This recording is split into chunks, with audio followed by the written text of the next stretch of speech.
Come on in, good people. Come on in. Come on in, good people.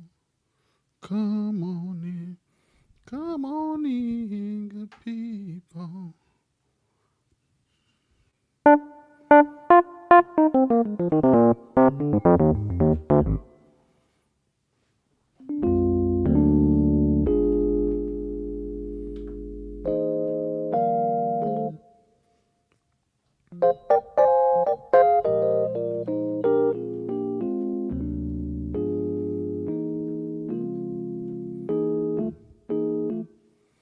Let me take my phone out of my pocket. Come on in,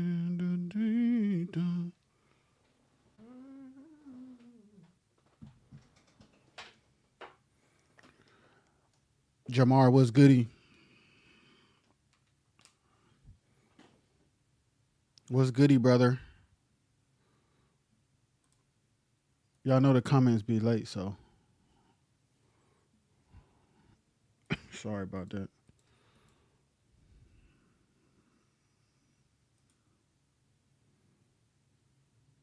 Brian, what's up?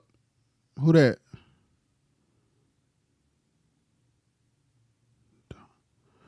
Is that Brand Trav or Brian Trav? Who that? Let me know who you are so I can know. I don't know you by that name, that Facebook name. Let me know so I can know who I'm talking to.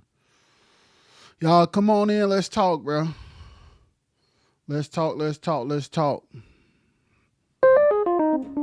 I got my keyboard on too, but we really gonna talk. Let's talk. Musicians, come up in here. Brandon, what's good? Mont, what's good? Y'all tag artists, tag musicians, tag producers. Let's talk. Let's talk.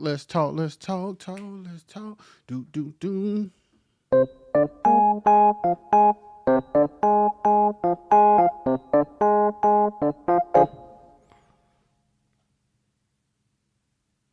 Brandon, what up? I ain't know who that was. Brand Trav, now I know. The comment's late, so if I respond late, I'm sorry, y'all. Let me save this session. I'm going to just save it. What?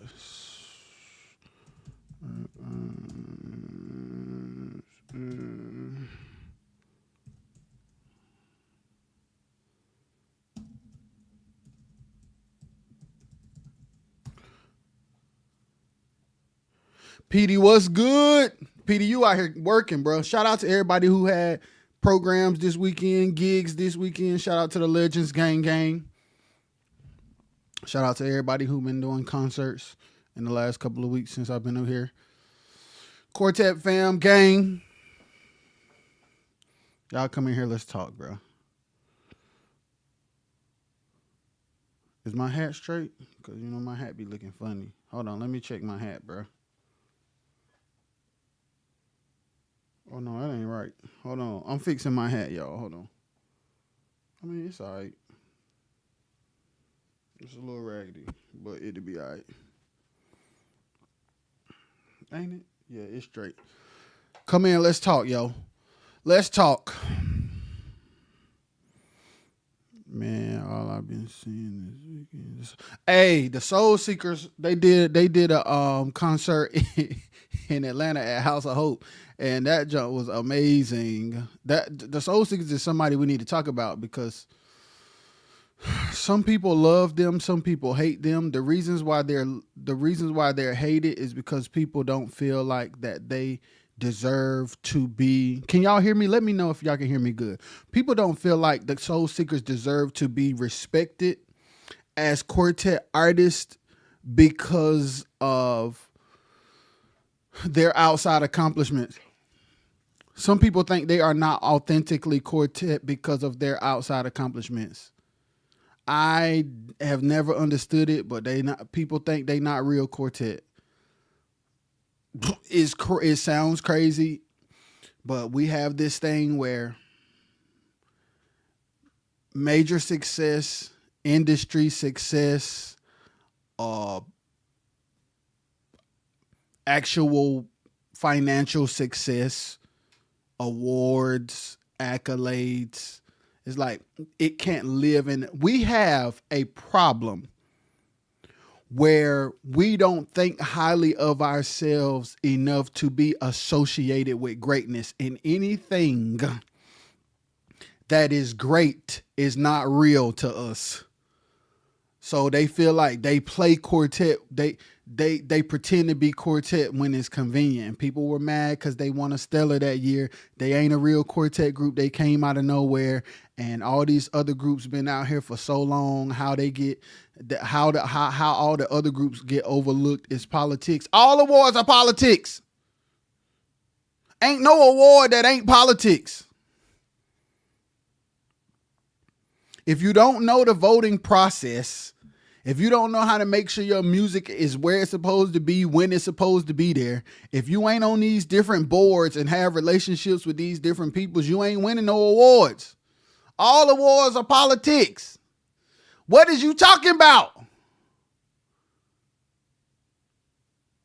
Oh, the Soul Seekers back in the day, when the Soul Seekers won a Stellar, the quartet community was mad because people felt like they came out of nowhere and weren't no real quartet group and weren't true to the game and the culture and were just only winners because of who they were. That's what the narrative was when the Soul Seekers won that award that time, when they put out that first album. Fact check me if I'm wrong, but I'm sure I'm right because I heard people tell me what I'm telling y'all. But yeah. So is quartet only alternative? You only look. TJ, you just said a mouthful that needs to be addressed. TJ, you just asked a question that needs to be addressed because we as quartetters have a hard time. We've played victim so long that it's hard for us to see ourselves be of any high stature. So that's why people don't respect Lisa and Tim, because they are in circles that we've played victim. The circles that Tim and Lisa be in, quartets don't respect those circles because they feel like those genres and the powers that be in those genres are the reason why quartet has been stifled or pushed aside or ignored. So it can get tough. It's a sticky situation, but it's a conversation worth having. It's a conversation worth having. And if you know Jubu, if you know his mama, if you know Warren, if you know them, yes, they are extremely successful in multiple genres. But they love quartet, and they sometimes make records. Y'all be hearing the records they be making. They be fire. And they pay a lot of homage to what we would consider traditional quartet. So they deserve to be respected. I've always respected them. I know them as the Soul Seekers, and I know their work. Tony, Mary, Luther Vandross, of course, Nissan with Aaliyah, of course, Eric Seats and all of them, who was a part of like the last Aaliyah album, Rock the Boat. And then, of course, Mike Burrell from West A.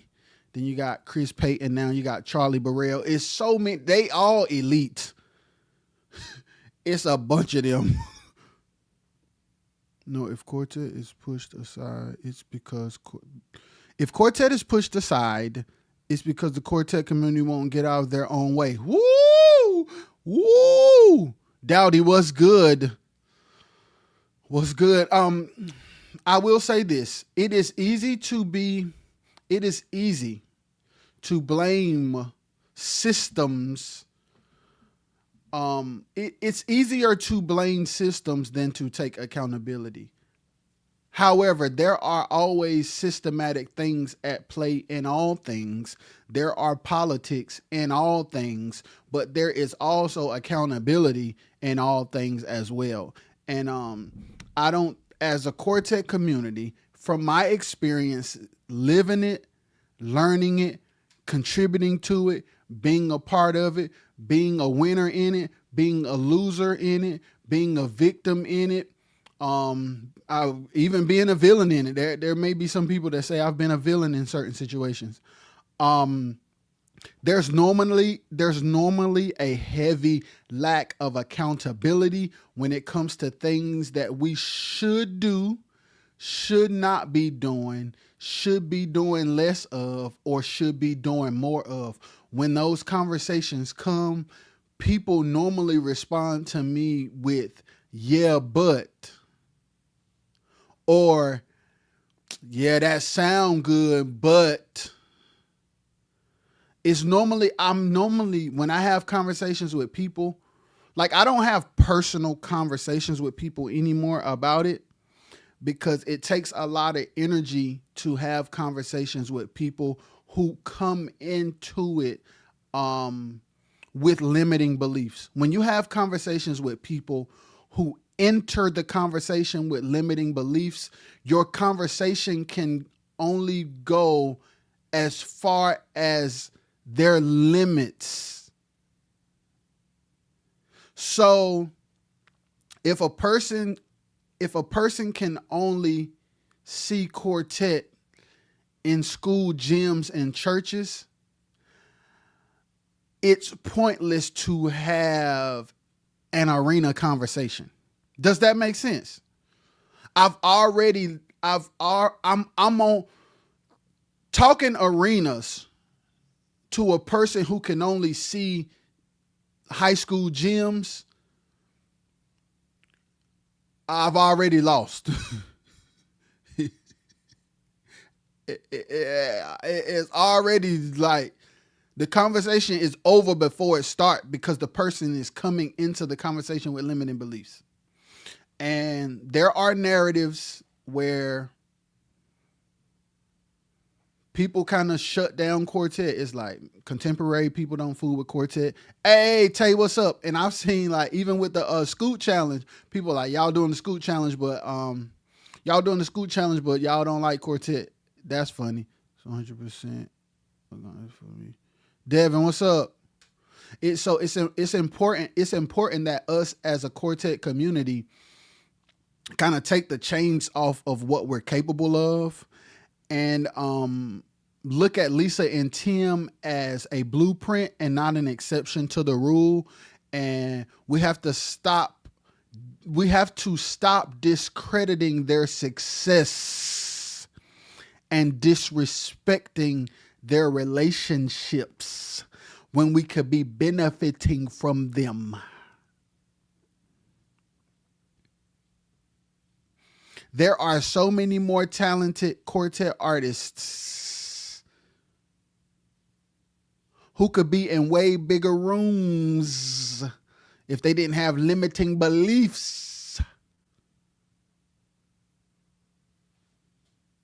You could be in way bigger rooms if you didn't have limiting beliefs.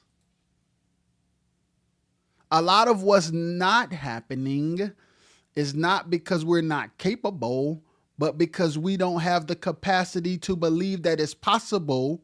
Therefore, we don't put in the actions to make it happen. When you don't believe it's possible, you don't try to make it happen. When you don't believe something is possible, you don't try to make it happen. So a lot of what we don't see in quartet is not because peaceable. A lot of what we see in quartet is not because people aren't capable. It's because people don't believe it's possible, so they don't try. Gwen Atkins, she's a vet, and she said facts. When you don't believe it's possible, you don't try to make it happen. Bam said ignorance. Terrence, Bam said ignorance. Some of y'all know him as Bam. Some of y'all know him as Terrence Key, MD for DMD, gang in the building. It's like, yes, it's a lot of ignorance, but in 2025, about to be 2026 in a few weeks. I'm up here, I post statuses and I go live because ignorance can't be an excuse with Google and Gemini and ChatGPT and all of these things. What does it take to be successful? What does it take to be a successful artist? What does it take to be a successful independent artist? What are trends that independent artists use on social media? What are the most popular social media platforms? What does it take to be on radio? How do you get your song on a stellar ballot? What is the process to becoming a Grammy nominee? How long should songs be?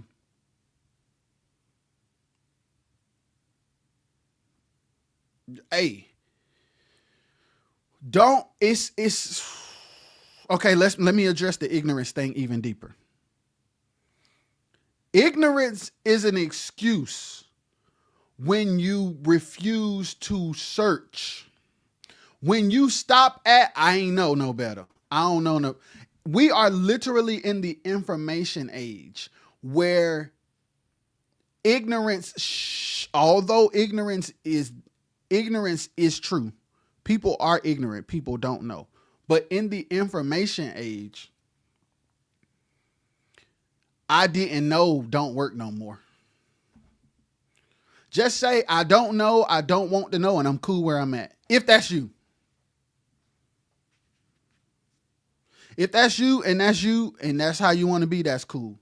Please don't have nobody in your group or in your band or on your staff that ain't okay with mediocrity. Because a lot of times, this irk my nerves.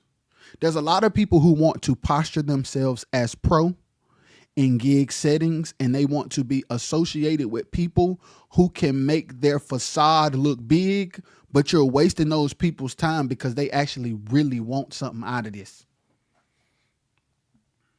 Let me say that again. There are a lot of people who want to be perceived as pro in gig settings, and they want to use the gifts and build relationships with people who are extremely gifted, who can actually help them. They will waste their time so that they can look pro in gig settings. Don't waste people time who want more than busting houses. Stop wasting people time who want more than busting houses. If you just want to bust houses, hire people that just want to bust houses.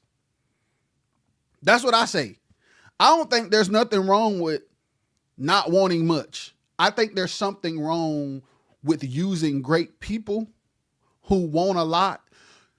Don't misuse and mistreat ambitious people so that you can further your small agenda. There we go. I had to figure out how to say it.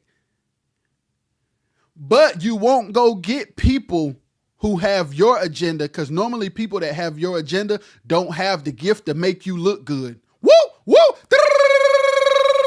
because people who want great are pursuing great.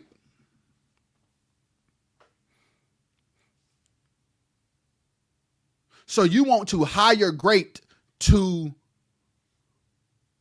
propel mediocrity. That ain't fair. I see it all the time. You want to hire great to further push your mediocre agenda. That ain't fair. Go get some mediocre people. There are some who really only want what you want. That it really are. There really are people who only want what you want. There really, really are. People who want great, don't mess with them if you just want to put out a song and bust houses, bro. Because they going to sniff that out quick and they going to quit. And then don't go lying on them when they quit. They didn't quit because they disloyal. They quit because they realize you don't want much. And you are sucking them dry to make you look good on stages with 20 people in the building. Quit doing that. That ain't even what I came up here for, but maybe that's what I'm supposed to be saying. We have to get to a place, bro, where we decide what level we want to be on and we deal with people who are okay with our agenda, whatever that level is. Because you will save a lot of frustration. It's like, Jeremiah, what's up? If you want to just buzz houses, get you a band and some singers that just want to buzz houses. Don't go find no young, ambitious MD talking to him about using Ableton for you just to go to people's anniversaries. You wasting that man time. Yeah, he young, doc. I could tell he fresh. Yeah, I can use them gifts he got, man, so I can go over here to the Swanee's anniversary and kill. When you know this man see tours in his future and he's learning how to program because he desires to be on big stages with artists who care about the art and the graphics and the dancing and the performances and the live arrangements. Don't go get a person who's ambitious for them to further your mediocrity at the Swanee's anniversary. Don't disrespect people like that. That's not right, bro. And y'all do it all the time. That's why you see amazing, ambitious musicians on stage with artists for a season, then they all leave at the same time. Because after a while, once they realize they on a hamster wheel, they all jump off together.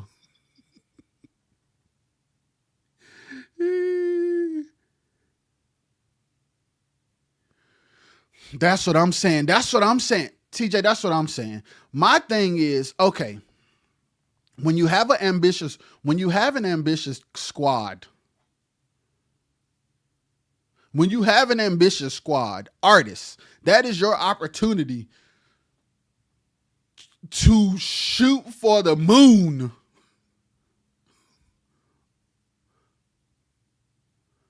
That is your opportunity to shoot for the moon. But when you have been brought up in quartet and don't have relationships with people who can help you, not have limiting beliefs, you have very, very, very, very, very limited beliefs. So you tell them, yes, I need your gifting, but I need it to only be like this because this how quartet is. Oh my God. Stop using how quartet is to stay mediocre. Because quartet can be whatever we choose it is. That's why Pro Unlimited whooping everybody, because they choosing to do backline and production and sound like big boys, genre excluded. How can we do things on the highest level no matter what genre it is? Why is quartet and small associated? Why is quartet and small lumped together in everybody's brains? Why is quartet and unorganized grouped together in everybody's brains? It ain't just like that. Bamps, me too, man.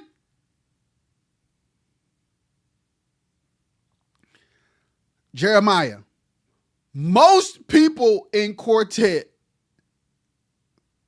for whatever reason, think small. And I am here as a voice to say, there may have been a time where you had no choice but to think small. But in 2026, don't no artist in no genre ever have to think small again. You don't have to think small. It do not have to be small, bruh. Ain't nothing got to be. At this point, if you're mediocre, it's by choice. If you're thinking small, it's by choice. If you cutting corners, it's by choice. We live in a time with technology. We live in an era where it's choice, bro. It's choice, it's choice, it's choice. You can't be talking about no systems. You can't be talking about radio holding me down. You can't be talking about who don't respect me. Boy, if you building your brand and you teaming up with a band and singers and y'all are making good songs in the studio, first of all, because most of these songs ain't good. Let's start there. Ain't nothing to respect. Paul and Silas ain't nothing to respect. Went to a meeting one night, ain't nothing to respect. That's number one. The songs need to be better.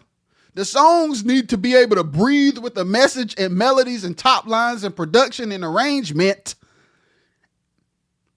And then those good songs need to be turned into live arrangements that are digestible to the consumer and not catering to the people standing on the back. And content need to be created around these songs, and y'all need to perfect y'all crafts so that the delivery is good and you won't have to worry about nobody stepping on your neck. Ain't nobody. You know what's holding you back? Your lack of effort. Sound by Jazz is in the building. You want to know what's holding your group back? Your songs. Bams. Bams. All quartet. Yo, I say that so much. Bams.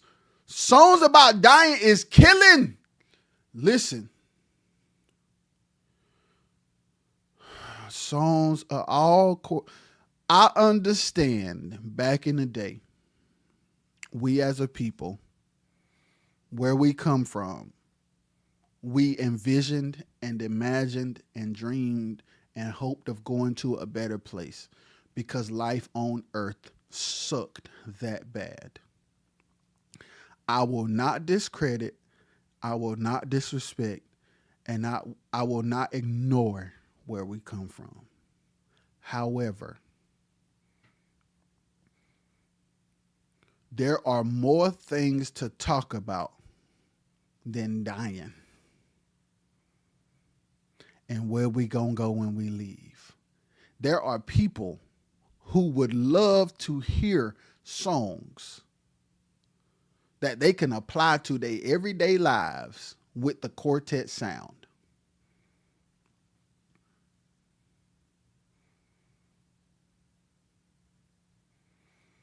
You got people like the Hamiltons, who is, they quartet anyway, we all know that.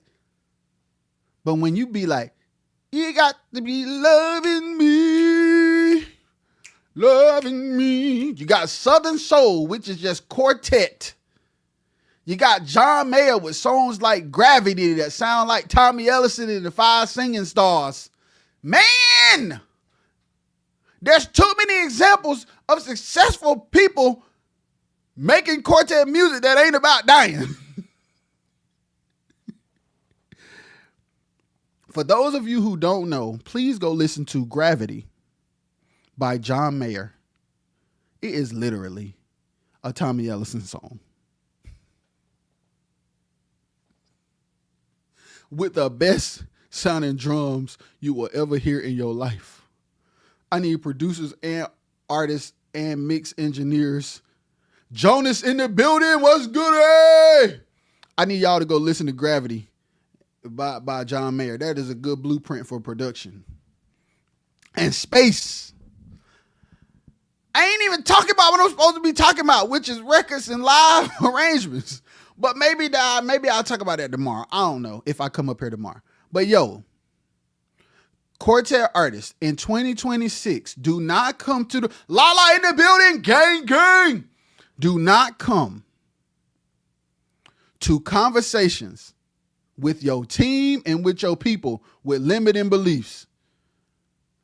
Yo, 6 Strings in the building. What up, Brian? Hey, he's so cold, bro. Hey, listen, don't come into conversations with limiting beliefs and then be frustrated when people aren't loyal. Let me tell you something. When you don't got no vision and you don't got no money, you ain't gonna have no loyalty. JD in the building. JD, I'm in here supposed to be talking about daggone records and live arrangements. I'm talking about something totally different. But listen, back to what I was saying. Quartet artists.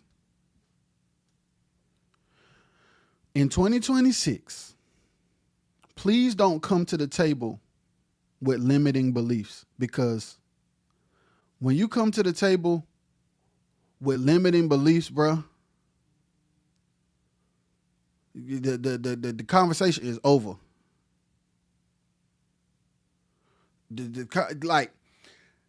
We are living in an age, I'm declaring it right now.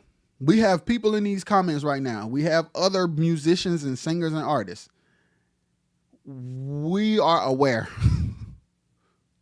of what is and what ain't. And if you don't got no there's a lot. The program is cool, and the program is a part of the system. Live performances are a part of the artist music game, but it's not all of it. And there are a lot of things that are important before gigging is even lucrative. So a lot of the reason why gigging isn't lucrative for quartet is because there's no effort put in the things that snowball into lucrative gigging, like songwriting and song production and live arrangements and social media content. For a lot of quartet groups, them things that I just named either suck or are non-existent. Therefore, your career is in the toilet. That's why people, are you following me? If you ain't got no brand, if you ain't making no social media content, if your song's talking about dying and Paul and Silas and it's busy, who finna book you, man? Respect your price. There's nothing to respect, man. That's what I'm trying to get y'all to see. Quartet is in the state that is in because people aren't making the decisions to up the ante on the craft, starting with the goddamn song. Talking about the same things in 2026 that you talked about in 1998 has a lot to do with why we don't have a new audience. I hear a lot of people saying, bruh, man, quartet ain't like it used to be, bruh. It's hard to do gigs now because only the older people are showing up. The songs about dying and struggling worked back then because that was the state of majority of the people. The sound and approach worked back then because that was attached to what those people knew and understood. The songwriting and the sonics and the approach and the arrangements have to be relevant to the majority of listeners in the day you live. If you ain't making music for the people in the day you live, they ain't coming to no program, man. You ain't made nothing for them. You making music for people who not living. That's why ain't nobody there. You are writing and performing for a culture and a demographic and a generation of people that are literally not living. Of course ain't nobody coming. What do you mean, man? What do you mean?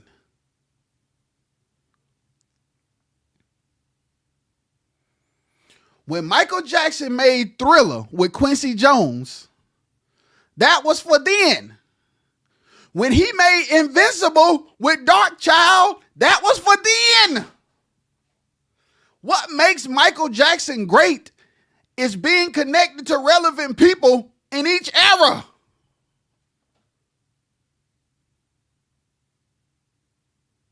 Butterflies was written by Floetry, man.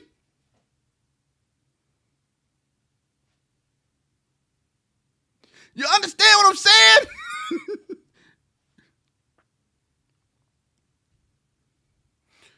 Do you feel what I'm saying? Michael Jackson has been Michael Jackson through every era. But the writing, the sonics, the producers, Teddy Riley, man, remember the time, man, come on. Quincy Jones at one point was like, all right, Mike, you ready to go? I can't do this next album because I ain't even really on it, but this other cat, though, this New Jack Swing is crazy. Yeah, you need to go to Teddy. Teddy gave him Remember the Time. Come on, man. Then he get Rock My World with God Daggone Dark Child, man. Come on, man. Yo. And we still talking about when we... Okay. I don't want to say that because that'll mess around and point out somebody's exact song. And I don't want to do that.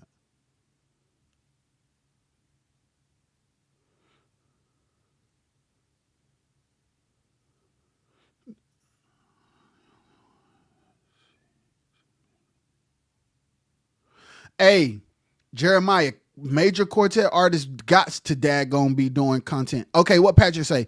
I watched the YouTube video of Lisa and Fred making promises.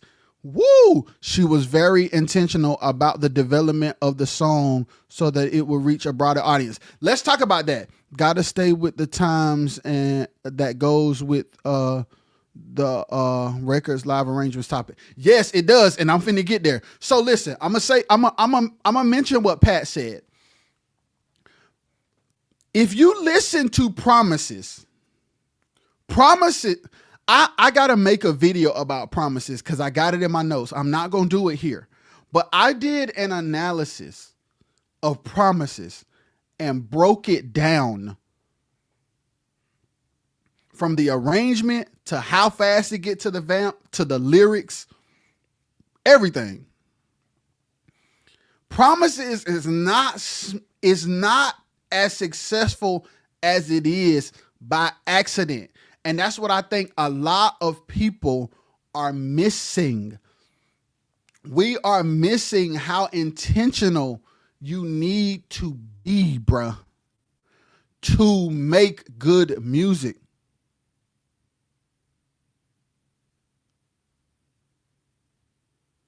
Yes, bruh. Promises is a drive that is not about dying. It's a drive saying that God keeps his promises, bruh. Do you know how many people in our community, do you know how many of us need to hear that in the time we living in?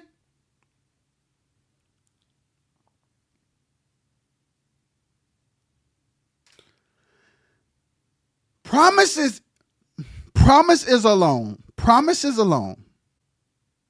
Lisa Knowles Smith and the Brown Singers and Promises is enough for everybody to hush about every limiting belief about quartet. Lisa has single-handedly shattered.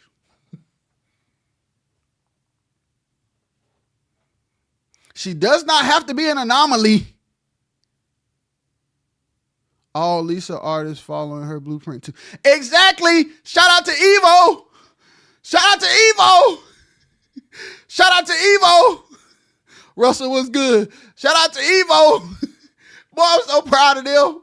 Boy, y'all don't understand. I'm Lisa Knowles Smith, 10 toes down. I don't care what nobody say. People be saying all kinds of crazy stuff. You can't come to me with nothing crazy about Lisa. Hey. Shout out to Evo. Shout out to Lisa. Shout out to the whole team. Shout out to Glorified. Shout out to Men of Praise. Who else on there? Who else on there now? Hey, I'm Evo World. I'm like Evo World Entertainment #1 fan. Hey, yo, I really, really am. Because the thing to respect, okay, let's talk. The valuable thing, and I've said this before, and I'm going to say it again. Lisa Knowles Smith. Yes. Daryl Pettis. And the Avengers. That's what I call them. Daryl Pettis and the Avengers. Word is insane. Okay, I'm going to tell y'all another thing.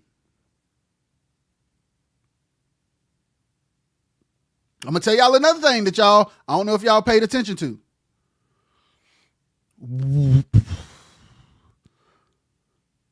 Promises is a one-word title. Grace is a one-word title. Word is a one-word title.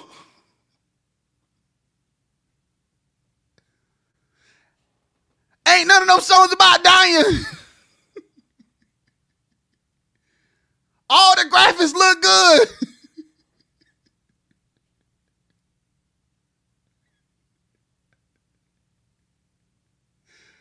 Yo, what makes Lisa cold is her mind. We don't have enough brilliant minds in decision-making seats in quartet. Lead singers, just because you the lead singer don't mean you should be the decision maker. If your brain don't go past 2005, you should not be making the call. You should not be calling the plays. If your brain is still back in the day when Lee Williams was hot, you should not be the play caller. You could be the lead singer, but you should not be the play caller. You shouldn't be the playmaker either. You should just sing. If you are still stuck in 2008 mentally, you should just sing. A lot of the problem is there are not enough brilliant, relevant minds in decision-making positions. And a lot of people are intimidated by knowledge. Do you know how many people are mad that I be coming up here, y'all? There are a lot of people who want me to shut up. And I'm not going to shut up. Because if I could have trusted the people who wanted... Okay, I ain't going to say that. I love Lee. We just ain't smart enough to turn how Lee blew up into a 2026 strategy. So we still talking about, man, Lee was hot because of the radio, man. People don't listen to the radio no more. People don't respect quartet. They don't play quartet on the radio. Spotify's the new radio, ding dong.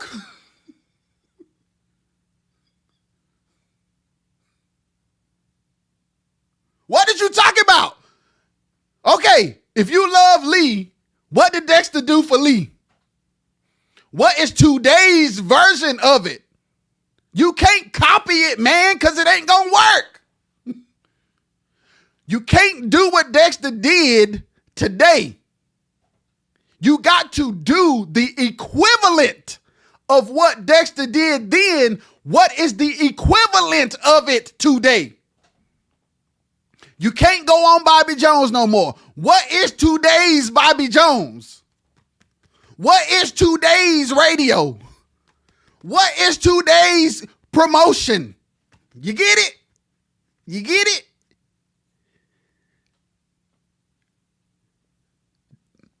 You get it?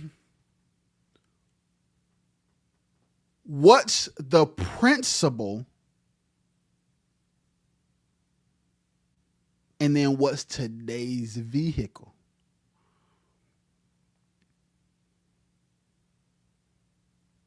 What's the principle? What's the system? Now, what's today's vehicle? Complaining about what don't exist no more is wasting time because it ain't coming back. It's not coming back because you're upset. When you have a producer that like to challenge their mind, greatness is to come. And Lisa and Fred have some mindsets. Mindset is everything. Actually, they might just need to stay home if they are ancient thinkers. That's all. Let's stay home if they ancient thinkers is wild. Breland, you saying Dexter Rob Lee blind? Lord Jesus. I don't know nothing about that. If that's what you're saying. If that's what you're saying, that sucks, bro. But yo, okay, Bams told me don't shut up. The truth of the matter is, lead singers, you should not be the decision maker if you have limiting beliefs.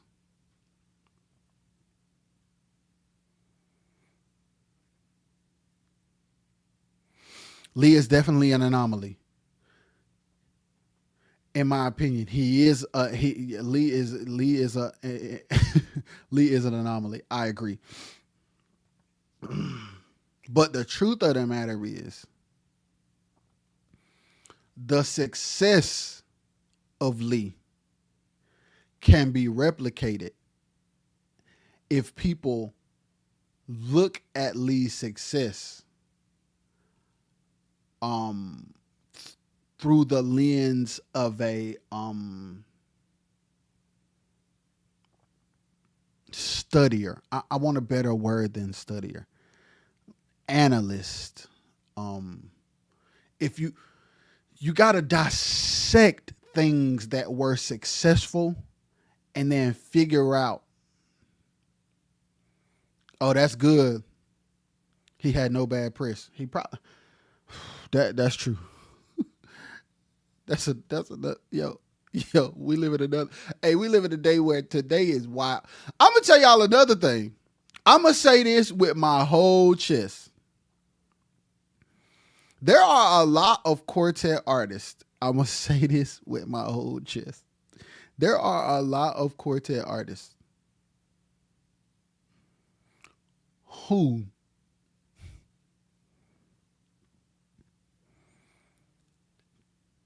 can do way more than they doing. Bamps mentioned bad press. There are some quartet artists that can be using bad press to change the game. I'm gonna leave that there. Lisa have so many states saying come here, yes, for a live recording. I mean states that don't really care. Jeremiah, because states not caring for quartet is a false narrative. That's the point I'm trying to make. Got to be a student of the game, Bams. Yes. The point I'm trying to make is states not caring for quartet is a false narrative. It's just not true. The truth is, we ain't giving people nothing to like. We not giving people nothing to like. We not building relationships in other places. I done talked about the Scoot Challenge, man. The Scoot Challenge is... The problem is, it take Will to do the Scoot Challenge. It take Lent Lawson to put up Rudolph because y'all ain't making the content, man.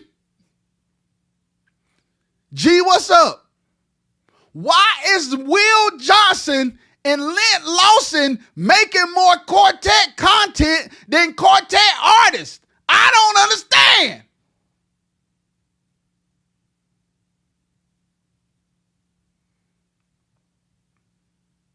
Why is Will Johnson and Lent Lawson making more quartet content than quartet artists? I don't understand. I don't understand. I know the answer though. The answer is the average quartetter's brain is still in 2008. That's the truth. The average quartetter's brain is still thinking about Memphis 1.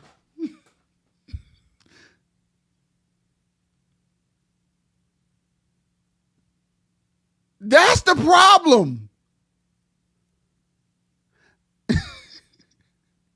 That's the problem. And the thought of bringing their brain into 2026 is frustrating, and they dislike anybody who challenges their ancient thinking.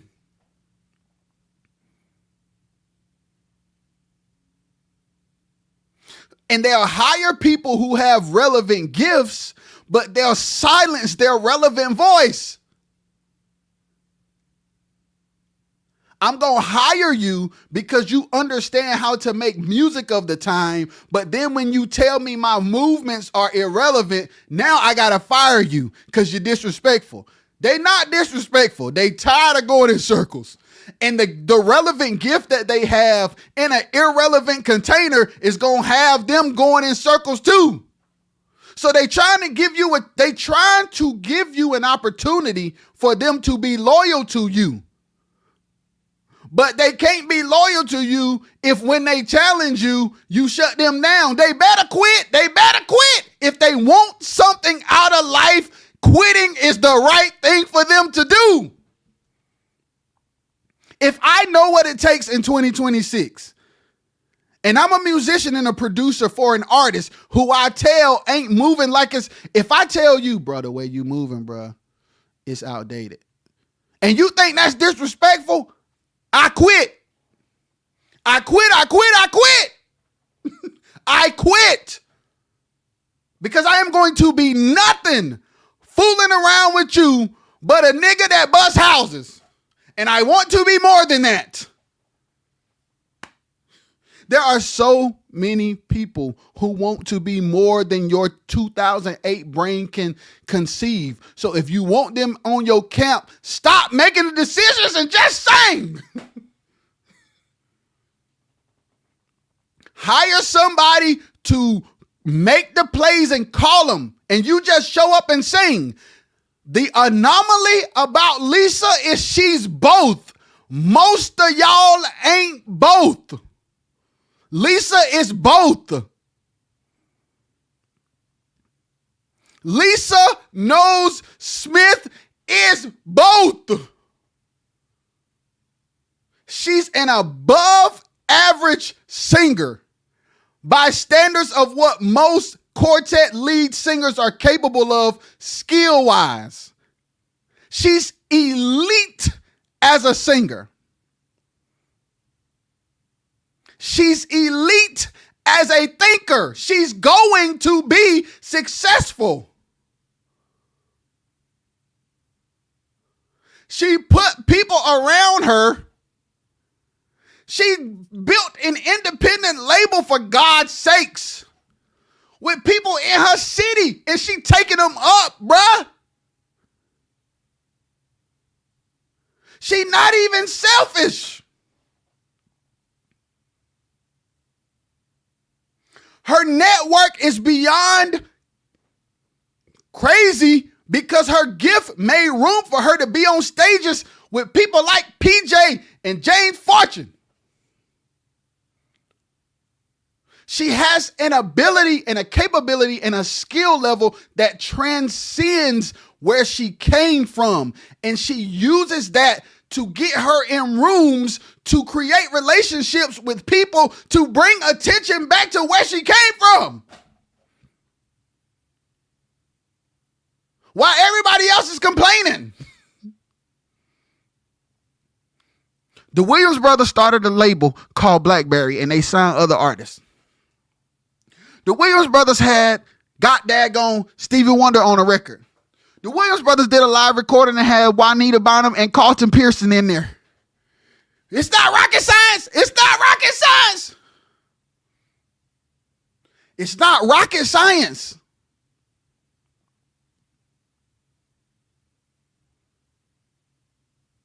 It's not rocket science. You know how they say,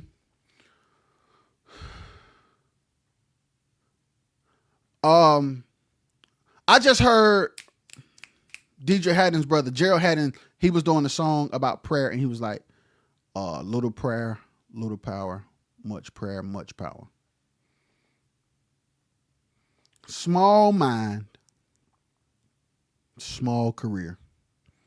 Big mind, big career. Small mind, small career.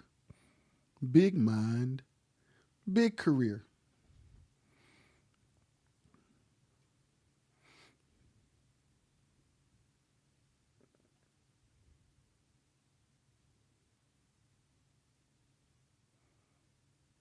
Y'all understand? BJ is in there. He said BJ is in building here, legend of game. BJ, gang, gang. Nice to meet you, dog. I've been talking about that too. There's no quality control with the content. Bruh. Videographers. Get a direct line to the board. Artists. Promoters. Shut people down from Facebook Live and people whole sets. I done said both of those things. Small work, small results. Yes, Jeremiah. And that's the thing. Okay. So let me calm down. Let me calm down, because that's the thing. The level of work that's being done in Quartet is so minimal that is frustrating. People live, learn, and apply. Strategy Target Network. Yes, and I don't. There's a lack of effort, and there's a lack of intentionality when it comes to, and I'm gonna say this, and I mean it, most Quartet artists. There's a lack of effort and a lack of intentionality with most Quartet artists. There is. I've been in too many rooms. I listen to too many records. I've had too many conversations, and I know too many people to not stand 10 toes down on what I'm saying. Most Quartet artists put in too little effort, and there is no intentionality behind what they do at all. You want to know what's intentional?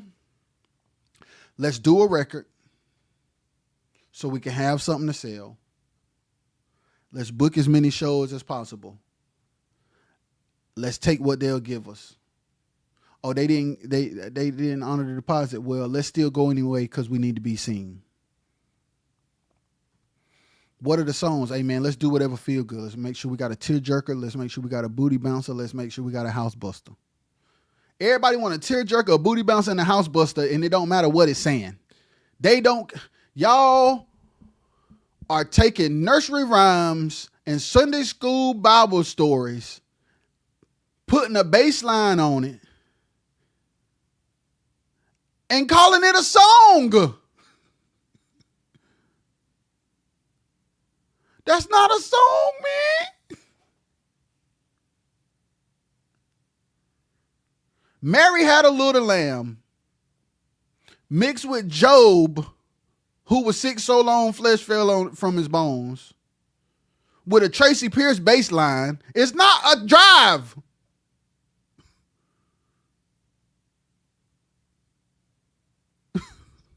What are y'all doing?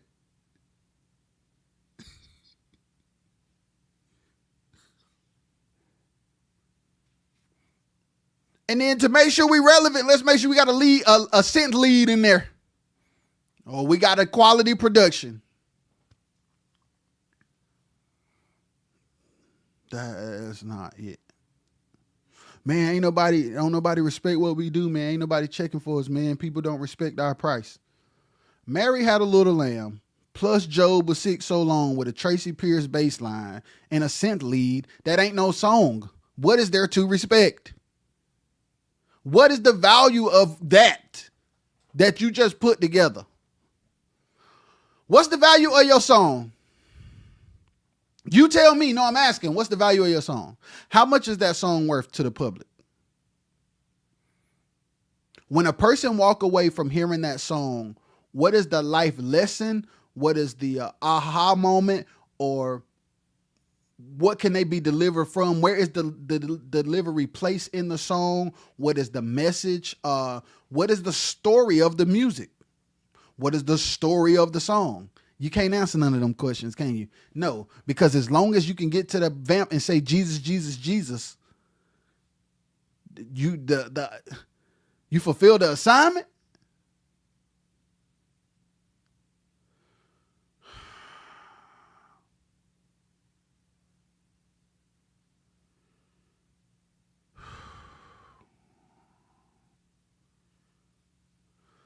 BJ, we don't be making songs, bruh. We be putting together a gumbo of stuff that's already been heard and said 50 million times and say Jesus at the end. And that's it. That's literally it.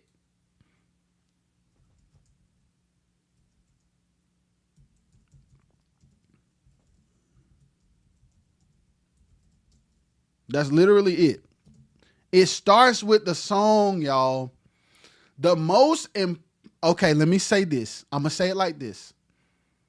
The most important part of music and quartet is the weakest part in quartet. The most important part is the weakest part, and that's the song.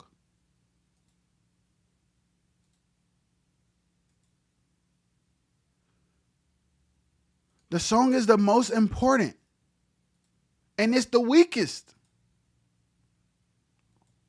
The writing of it, the production of it, the arranging of it, the intentionality of it, the message of it, the theology of it.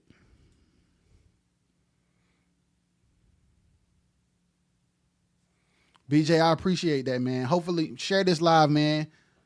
In due time, I pray it will be, bro. Because we really got to step it up.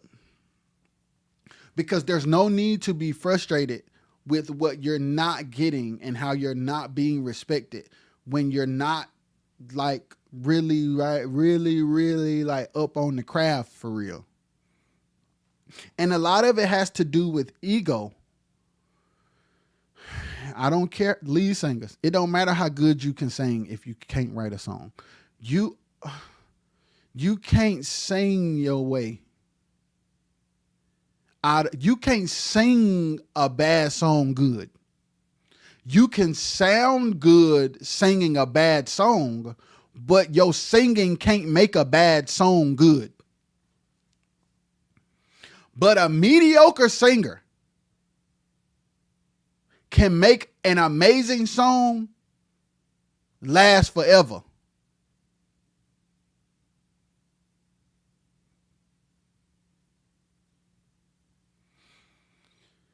You can sound good singing a bad song, but it's still a bad song.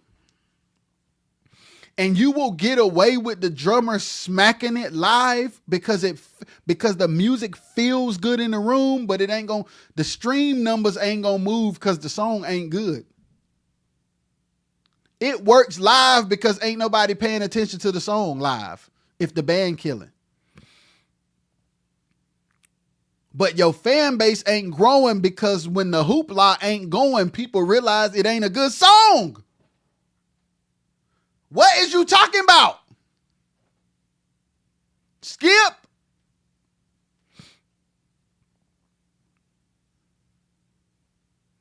What's the storyline? What's the melody? What's the counter melody? What's the pre-chorus? Is it electric guitar? Is it acoustic guitar? Should it be a long intro? Should it be a short intro? Should it be a minimalist approach? Should it be drum programming? Should it be live drums? Is the studio we recording at got drums that even sound good? No, I'm programming the fool out of them. I don't care what y'all say about key drums. If the key drums sound better than the studio drums that you got access to, key drum till the sun come down. Because tone is more important than if it was programmed or live. If the live drums sound suck, go for tone of the key drums, man.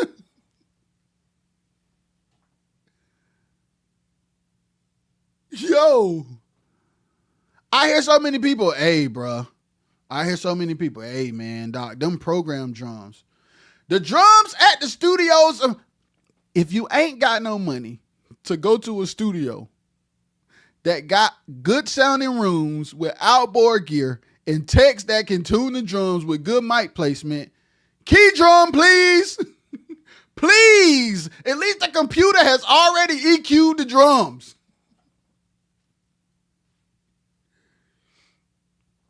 There are people who will critique the fact that drums ain't real or they not live. Most of the live drums sound like trash, bruh.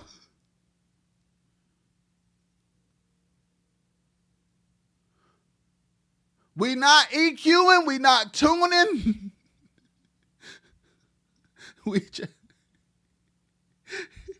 The kick drum sound like sound like somebody hitting a pencil on a brown paper bag.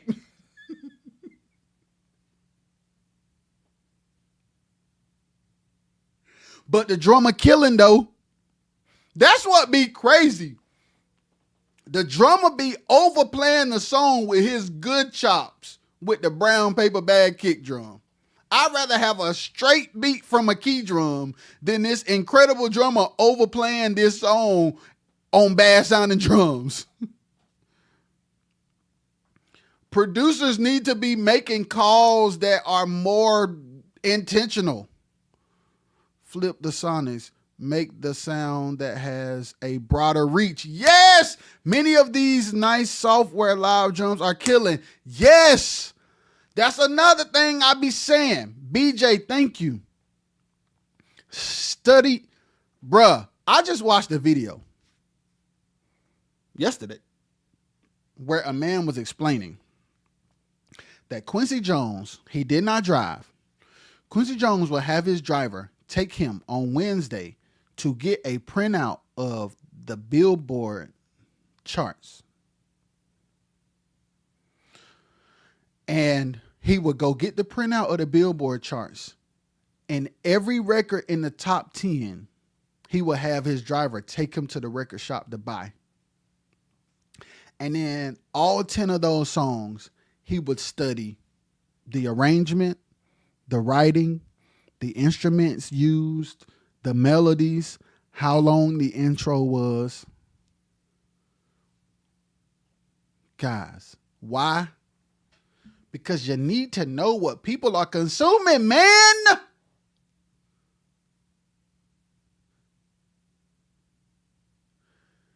You have to find the line, what they say, between artistic expression and commercial viability. You have to find the balance between artistic expression and commercial viability. You trying to sell these songs, man. And you in a service business, you in a sales business. Everything you do is selling.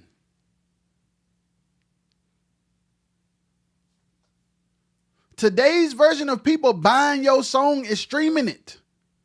If it ain't relevant, it ain't being streamed. Am I making sense? Amen, lights. Would love to know your thoughts on an artist choosing a lane. I have written both inspirational R&B, love, relationship, and life lesson music and worship music. I've gotten flack for singing both. Ralph Lofton is in the building. Gang to the OG. Y'all, I love Ralph Lofton to death. What's my advice? My true advice to you, if I had to give you advice, it would be to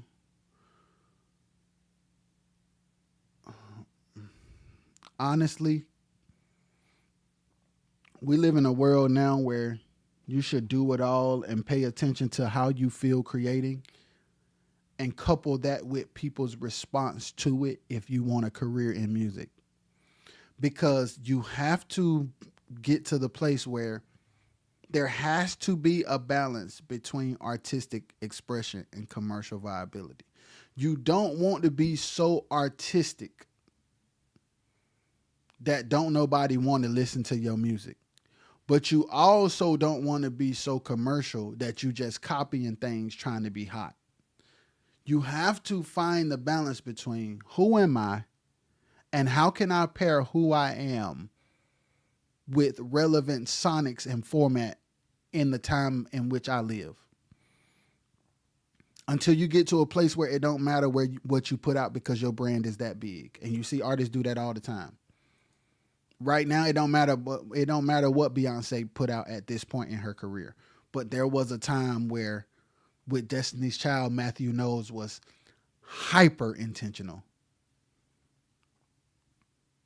Matthew Knowles was hyper intentional.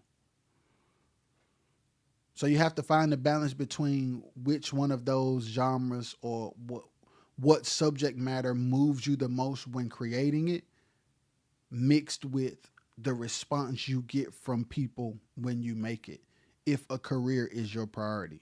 So Tamika, that would be my advice. Which brings me to another thing. I'm gonna say this. A lot of quartet artists shouldn't be quartet artists no more. That's part of the problem. Part of the problem is you so used to being a quartet artist. T-Town in the building, I'm so proud of you, dog. I'm proud of y'all, boy. I'm 10 toes down for all of them. I'm trying to tell y'all don't understand. Hey, a lot of quartet artists shouldn't be quartet artists. That has a lot to do with it. Now let me talk for real. Because I was going to say this a while ago. A lot of people won't switch genres because of how they will be perceived for switching genres.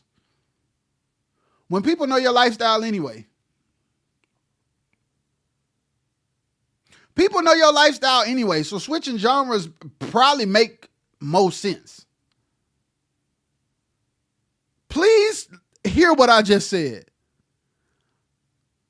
A lot of quartet artists are afraid to switch genres because of how they would be perceived for switching genres. When people know your lifestyle and switching genres probably make more sense anyway.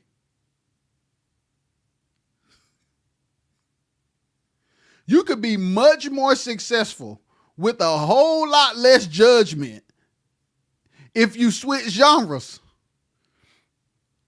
Man, I can't sing Southern Soul, man. I can't do that, man. People gon'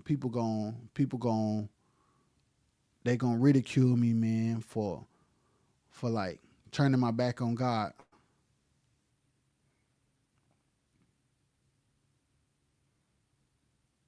Boy, hush. Lifestyle says Southern Soul. Your lifestyle is public. Southern Soul fits your life way more than quartet. At least you can sing about your life in an authentic way and make more money doing it. Because your quartet souls are not good. Your gift, your skill is there, but your songs suck. But you're afraid to sing Southern Soul because you don't want to turn your back on God while living a lifestyle that don't match the message that's supposed to go with gospel is insane to me. You might as well switch. It make way more sense. Yes, people dogged Sam Cooke for leaving the Soul Stirrers. Now look at how we talk about them. There's a lot of Sam Cooks in Quartet right now. That's your switch.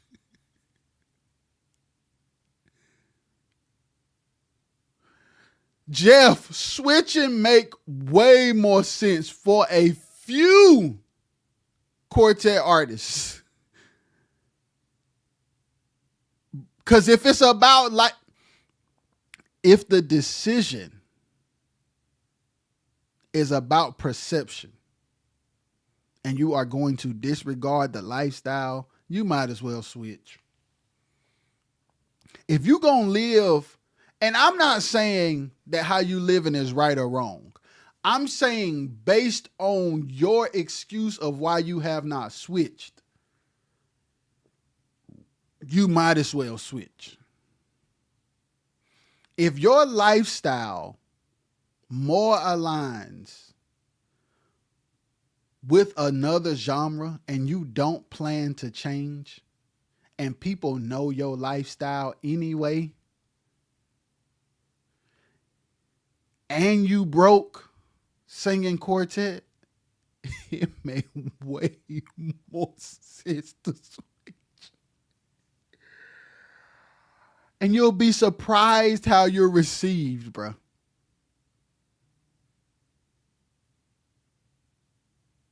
Sam Cooke all day. BJ, I'm talking about, Sam Cooke is revered as one of the greatest soul singers of all time. He was a Quartet lead singer.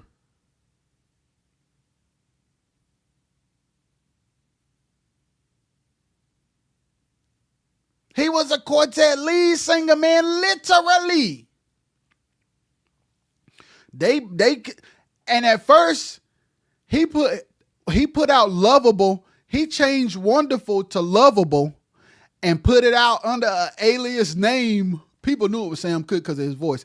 But he had the same fear until he started looking at the business.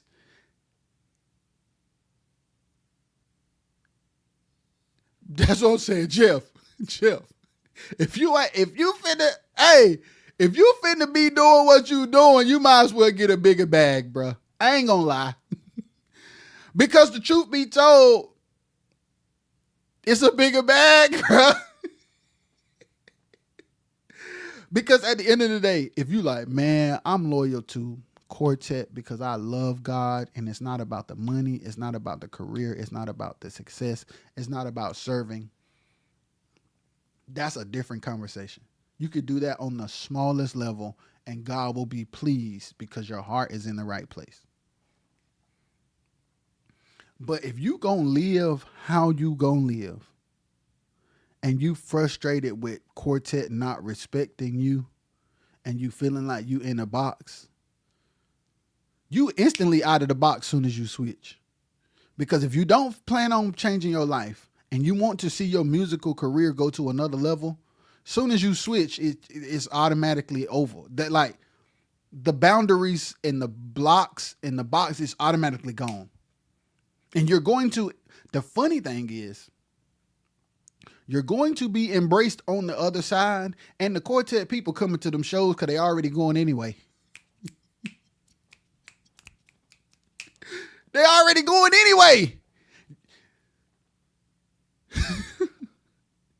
The Quartet people at the shows, and you might well be over there. They there too. Matter of fact, they've traded in. They've actually given up going to Quartet shows and are not going to Southern Soul shows. Just going over there. You'll kill it. You can have the same style. You can just change the words. And you automatically have a drastically more successful career instantly. You can go from $1,500 to $15,000 after you put out about 4 singles. And I'm not making this up. You can literally go from $1,500 to $15,000 after putting out 4 singles. And they can sound the same as your quartet songs. Sam Cooke changed Wonderful to Lovable to start off his R&B career. Bruh, I'm not making this up, bruh. History proves that what I'm saying works.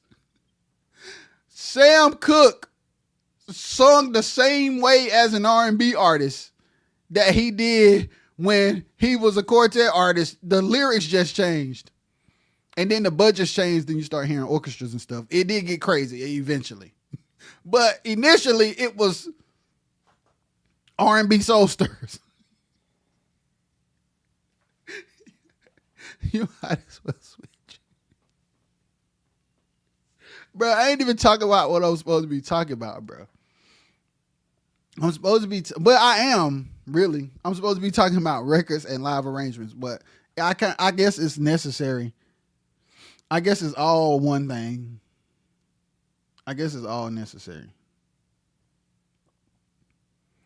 But yeah, we need to do better.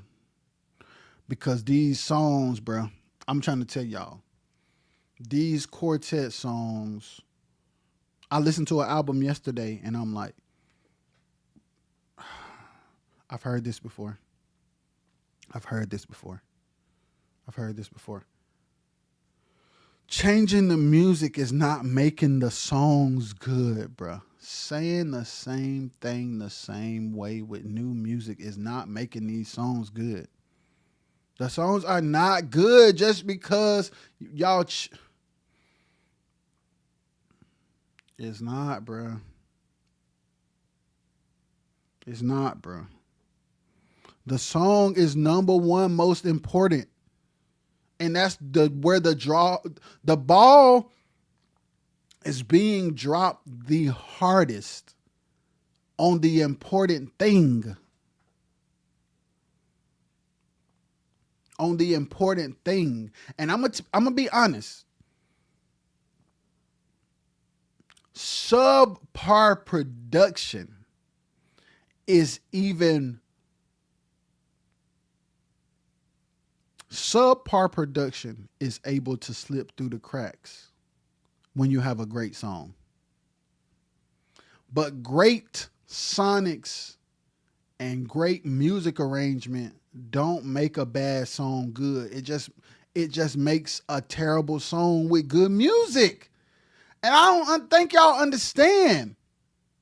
You have music enthusiasts, you have quartet lovers who are going to automatically connect with the bass line, and it don't matter what you saying.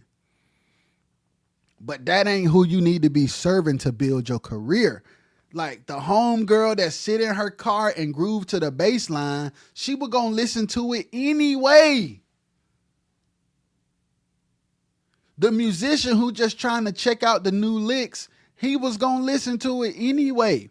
But if you trying to serve a new demographic, bruh, there needs to be some intentionality, and people need to be in a room who understand what it takes. And I don't care if you the lead singer, bruh. If you have limiting beliefs, you should not be the playmaker or the play caller.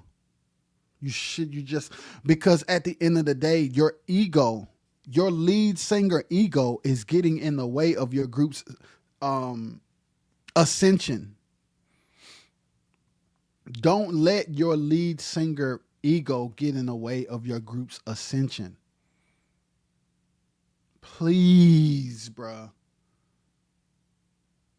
You are still bitter that radio don't play quartet.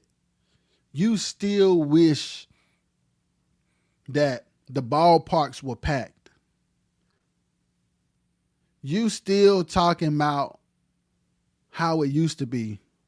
If that's where you at, you can't be the playmaker, bro. Because you don't have the mental or emotional capacity to push past the glory days. If you don't have the mental and emotional capacity to push past the glory days, you should not be in a decision-making seat. Because you're going to demonize everything that's relevant. Everything that will make you relevant, you are going to demonize it if your heyday didn't include the tools of today. People did it with synthesizers. People doing it with AI. People did it with electricity.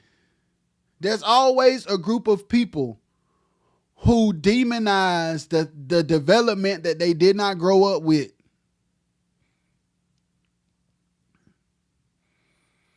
If you don't have the mental and emotional capacity to move beyond the glory days, you should not be the decision maker, bruh.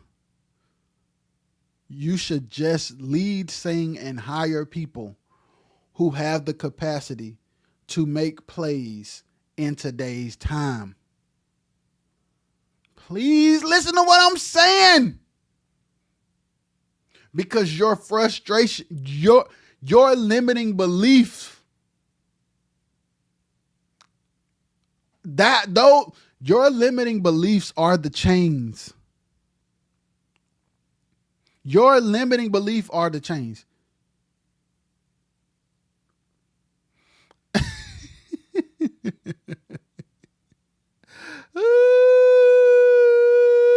Hey, BJ said also, can we go ahead and turn those click tracks off? I don't know a big song with that stuff jumbling up the mix and sonics. BJ, I told a story on here about one of my homies who is really successful in music.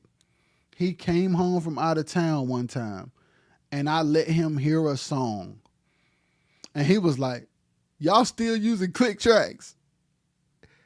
BJ, that thing tore my nerves up because for 2 seconds, I was offended. For 2 seconds, BJ, for 2 seconds, I was offended. Then I was like, nah, he right. Then he started letting me listen to records and I'm like, yeah, people don't use like these loops, especially the way we make them. We make them in ways that don't fit the song and then they loud as jacks. And I keep telling y'all, here's another person. I don't know BJ, but Bamp said he a real deal guy. And the way he talking, I'm sure he in other genres. So I'm not tripping, man. When I say what I'm saying, I'm not tripping. Live arrangements. BJ, we don't have live arrangements. Quartet don't have live arrangements. That's what I wanted to talk about in the first place. Quartet don't have strong songs and production. Boom. And then they don't have live arrangements. So, okay, let's get into what I wanted to talk about then, because BJ just brought me to it. Quartet's version of live arrangements is just everybody shedding. Bruh. I've watched so many shows and I've seen so many live arrangements. But there is one let me make sure it's still here first. Let me make sure it's still here before I say what I'm finna say. Let me go look. Because this is one everybody can just watch with good quality before I say it.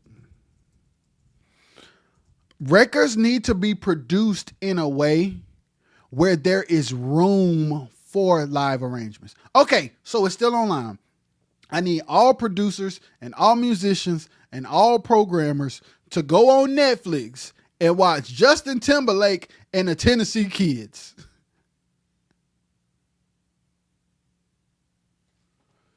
BJ,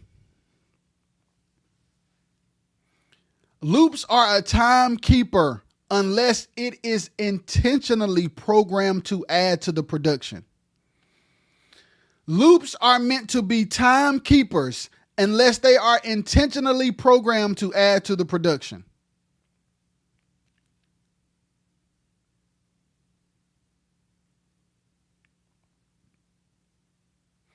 I need all musicians and MDs and auxiliary players and keyboard players and bass players to go on Netflix and look at Justin Timberlake and the Tennessee Kids. Why? Because that's quality arrangements.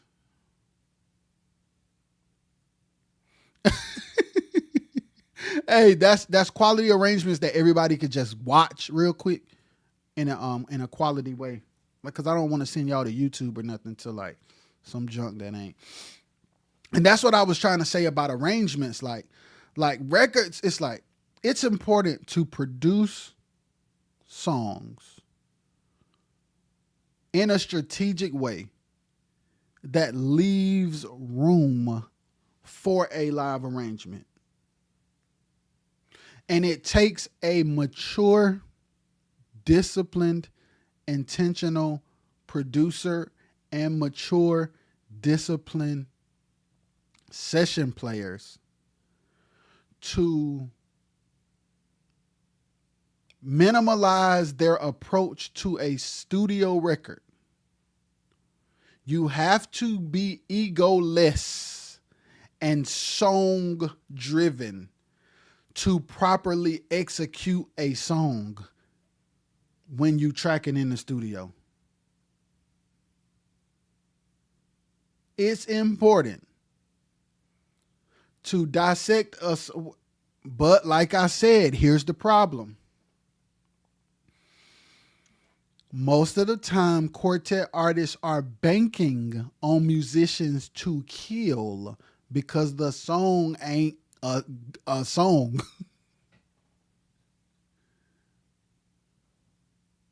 Like, take a song. Let's do for an example. Let's take a song like "Can We Talk." Let's take a song like "Can We Talk." Think about "Can We Talk." Think about the verses. Think about the pre-chorus. The verses are na na na.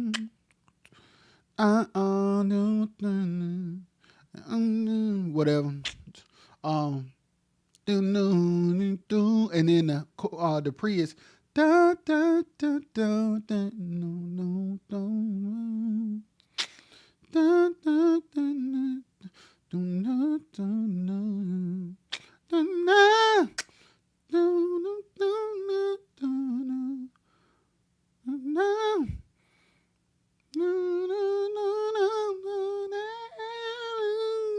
right?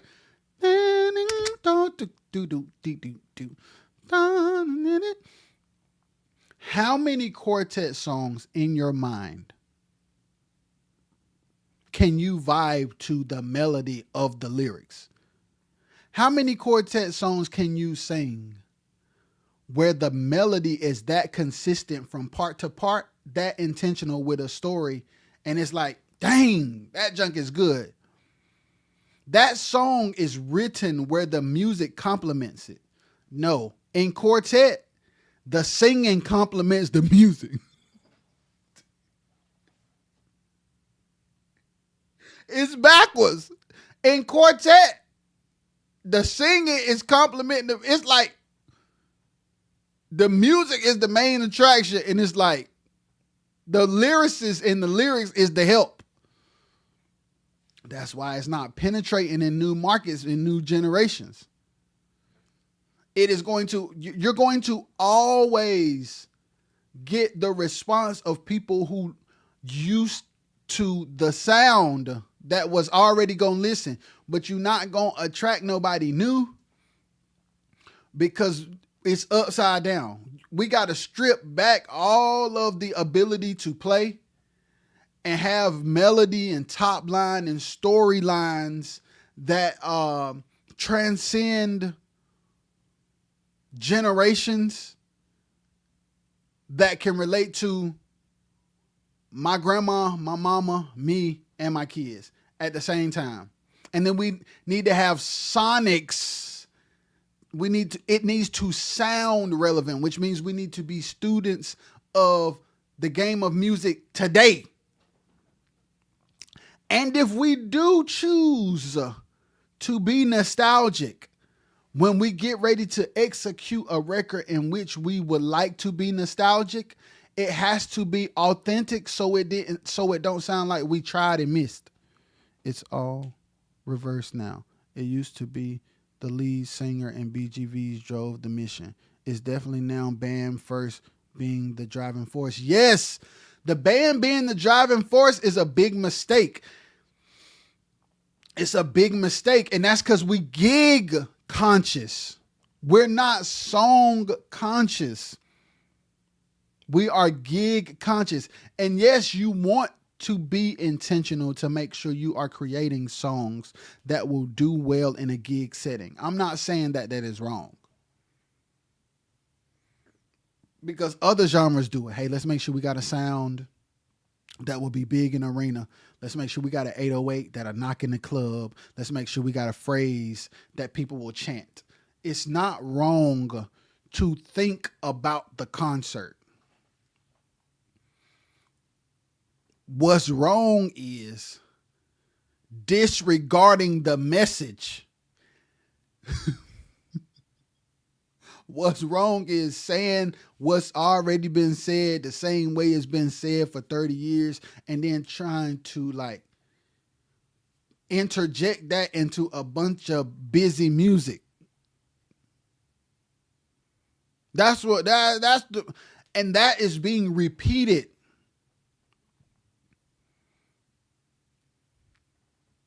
So now it's like songs are not being written today. Songs are being thrown together. That's the good way to put it. All right, so yes, that's a good way to articulate it. We have to get to a place where we're not just throwing songs together. We're throwing songs together. Okay, let's take this piece from here. Let's throw that in there.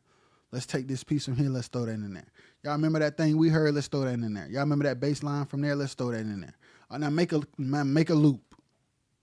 All right, man, let's do it. They're not crafted. They're thrown together. We need more crafted songs. We need more songs that are like, okay, what am I going through? What is my group going through? Okay, what's a song title that can come from these experiences? Okay, what are some terms that people use in present day that line up with these experiences so that we can express ourselves in a relevant way? What are some sounds? What are some sonics? What are some tempos that younger people are gravitating to? What sound choices are they using? What the drums need to sound like? Do we want to purposely be 80s? Do we want to purposely be 90s? Do we want to purposely be 70s? Do we want to be 2000s? Do we want to be current? You got to ask yourself these questions.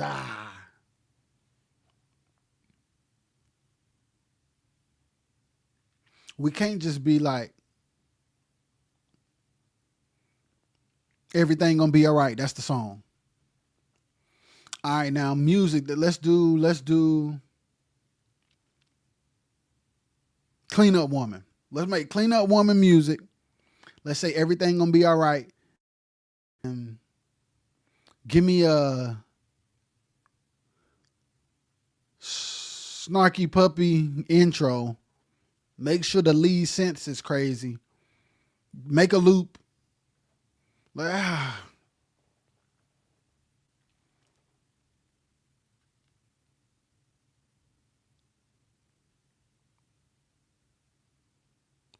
Can't do that.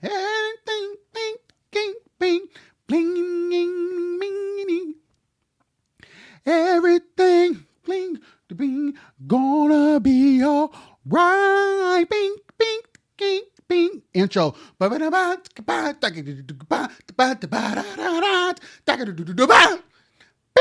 bing bing bing bling. This song is for everybody. Bing bing. Doom boom do the band everything gonna be alright. Boom boom boom boom boom bing boom. Vamp. Alright. Alright. Boom boom do do the boom boom boom boom boom boom boom. Alright, do do do do do do do boom boom baby. And that's the song. And we saying that's the, y'all check out my new single, All Right. Available now.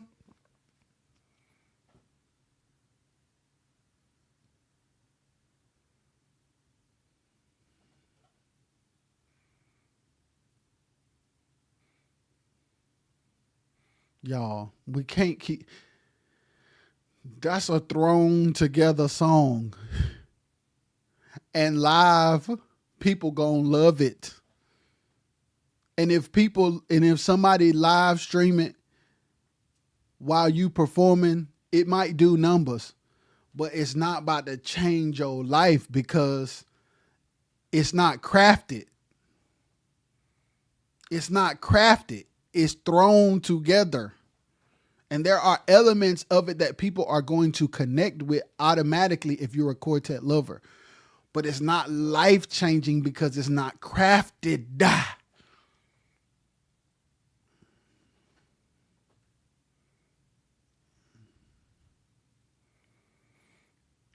We got to do more crafting.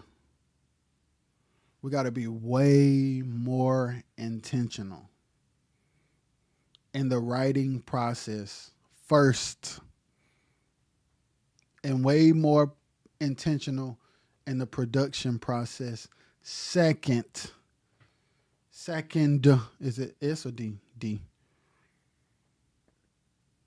And then in the production, we need to leave room for there to be a live arrangement. We have to leave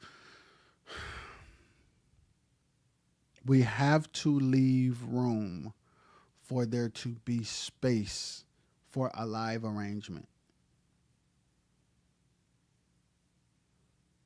The lyrics should be the focus of the studio record. Even if you do a live recording.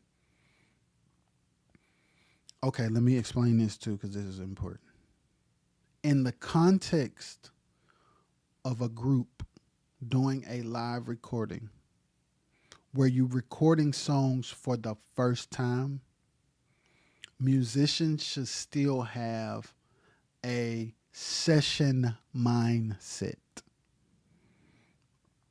Even in a live situations, producers and musicians should still have a session mindset when you're doing a live recording of songs that have never been heard, because you need to have the same minimalist mind you would in the studio. Now, if you're doing a 2.0 version of a song, then you got room to go more crazy with a little live arrangement, because people have a foundation of the song that they're already attached to that they can go listen to if they just want to hear the song. Because live arrangements are typically associated with live performances, and a live recording is different than a live performance. A live recording is a recording session in a live environment. A live performance is a in-person performance of that record, which is why people have live arrangements so that they can create a more embellished experience in the room. When you're listening to a song driving to work and you need a pick-me-up, the words should be more important because that's what you want to meditate on. That same song in a room, once people have already digested the words, embellishing some of the parts to accentuate certain breaks or lyrics in a live setting as a live arrangement, that's where live arrangements go. A live recording is a session just like the studio is a session. A live performance is where live arrangements work more effectively. So when we get ready to do these sessions, we need to think session. And we need to leave room to have somewhere to go in the live arrangement. If you doing live arrangements in the studio,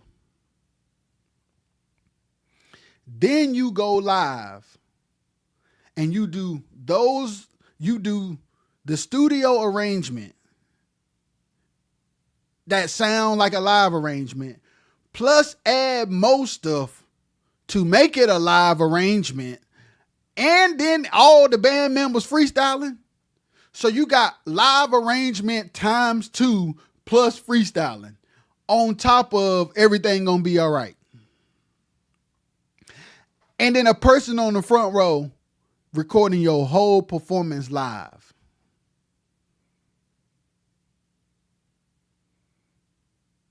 What's the value of the ticket to come see you?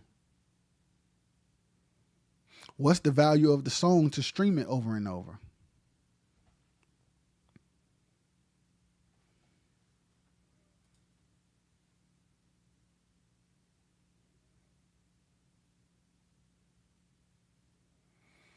What's the value? What's the value?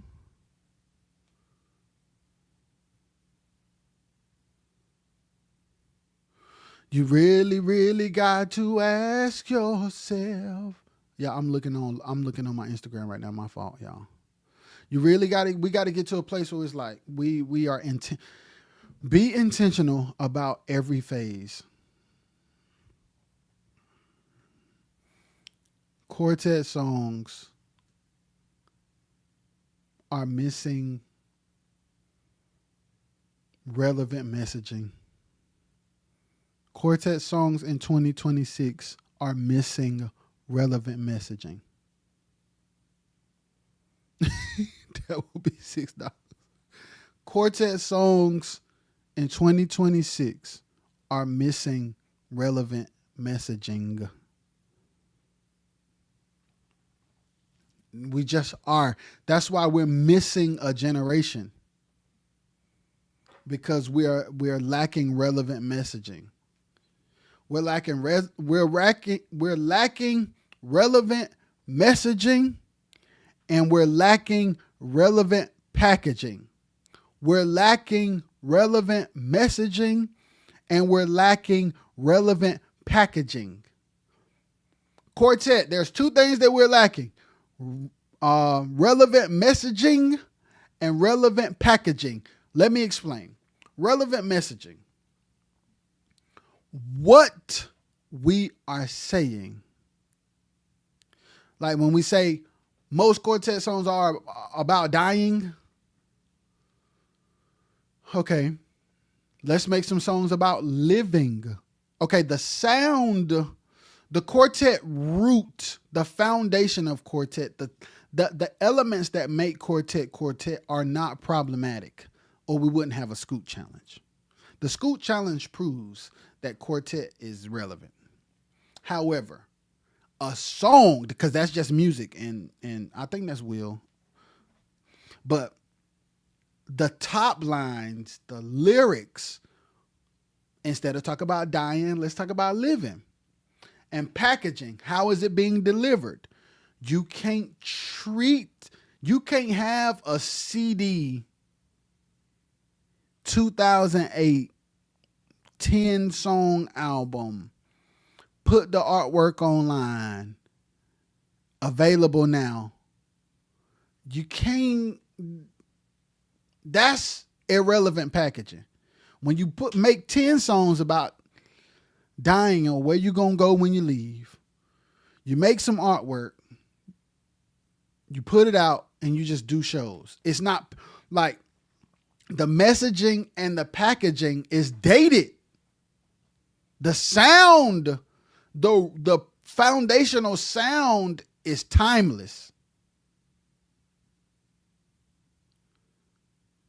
But it's like the messaging and the packaging is dated. So that's why people end up saying, man, quartet ain't like it used to be. Only old people come now. It's because the messaging and the packaging are dated. So we have to be like, all right, quartet used to be about dying because life was so bad for us as people that we were dreaming and hoping and wishing for a better place. Okay, in 2026, there are some things that could be better, but there are a lot of things that are way better than they used to be. So what are those things? Okay, I've identified those things. Okay, like what are some biblical principles, or what are some theology or ideology that I can attach to the good of where we are now And then how should it be packaged? What is some production sounds or sonics? Should it be drum programming, just so I can make sure we could do live drums when we do the live arrangement, but the studio version may need to be drum programming just so I can have an 808 to resonate with younger people. And we probably need to do a content rollout where we do one reel a day for 30 days on this one song. We might need to do skits and take like a Country Wayne approach. So we may need to make sure this song has a story. And then we may need to act out the story. I'm giving away gems. We may need to act out the story in skit form, since skits are popular now, and then make the song music the score to every skit, and then tell everybody at the end of the skit to go stream the song. That's relevant packaging.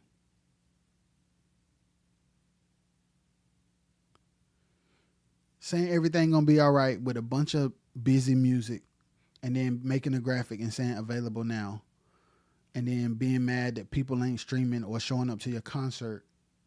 You can't be, because there's not enough effort to garner people's dollar or attention.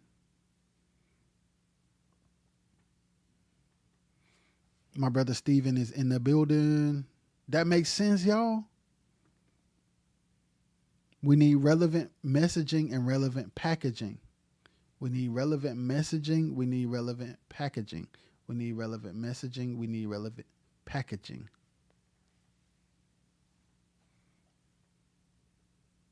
And it'll change people's response to your brand when you actually build one.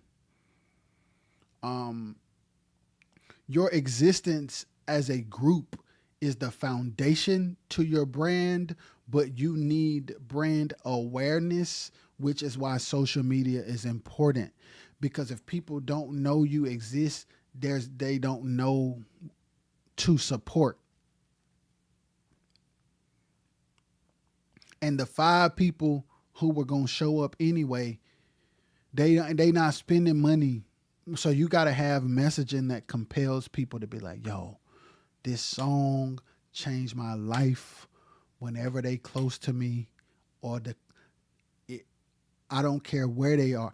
You really want to get to the place where people don't care where you are, they coming. But in quartet, when people, man, when they come close, man, I'm going to see them, because this song changed my life, bro. This song made me believe in myself again. Because think about it. When all your songs about dying and people listening to your songs, it's like, when they finish listening to your songs, what conversation do they have with themselves? Yo, man, I'm so excited, bro. I'm going to get out of here one day, bro. Whoo, I can't wait until I die, bro. Because when I leave this world, whoo, heaven going to be my home. And I can't wait. Bruh, 20-year-olds ain't, nah, bruh. They ain't 40s, 50s, 60s, maybe. Bruh, today, Casanat is the new celebrity. And you talking about dying? Mr. Beast is a young, almost billionaire. And you talking about dying? You got influencers like Will Johnson doing the choir rehearsal. And you talking about dying?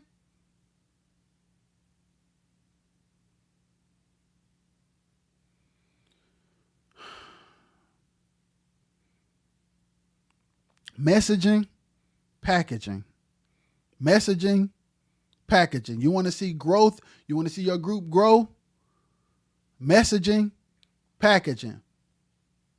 Lead singer, if you do not have the mental and emotional capacity to think beyond the glory days, you should not be in charge of the messaging or the packaging. You should just be doing the singing.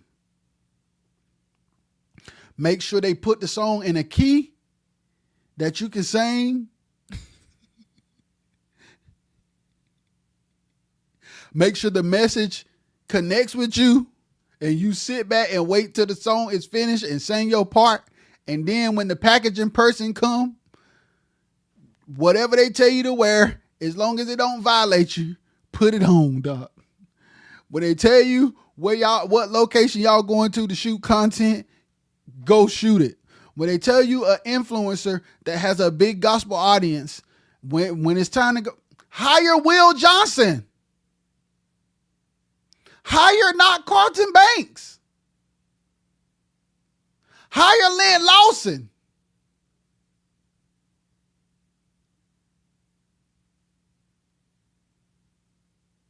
Hire people who have big gospel audiences.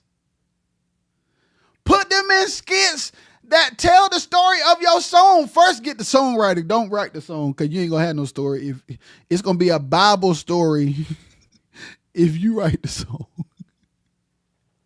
It's going to be Job if you write it. Get a songwriter. And treat the song like a script, bruh. And then go hire people who have audiences, bruh. And then feature people who are relevant, who are not quartet artists, but are quartet lovers.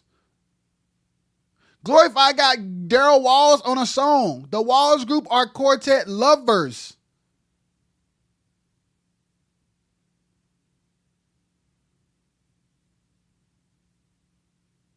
Do a quartet ballad and get James Fortune to talk on it.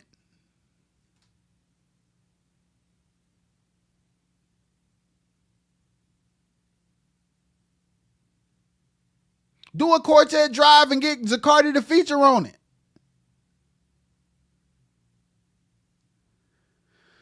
Am I making sense?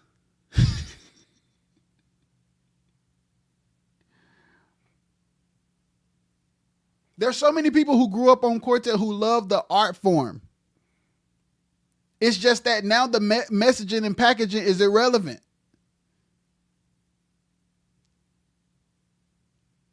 Most quartets messaging and packaging is dated. I'm talking about they are frustrated with the idea of content, and we already on AI. We about to be past what they just catching up to. By the time they get comfortable, it's going to be time to move again. That's why you should just get people on the team who stand up on it. Because at the end of the day, it's no different than when you needed radio, when you needed to go do interviews. And you still need radio, and you still need to go do radio interviews. That ain't even dead. And Lisa knows, bro, I done heard promises multiple times on Erica Campbell Morning Show. So that means Lisa got the brains, relationships, and budget to be on the Erica Campbell Morning Show.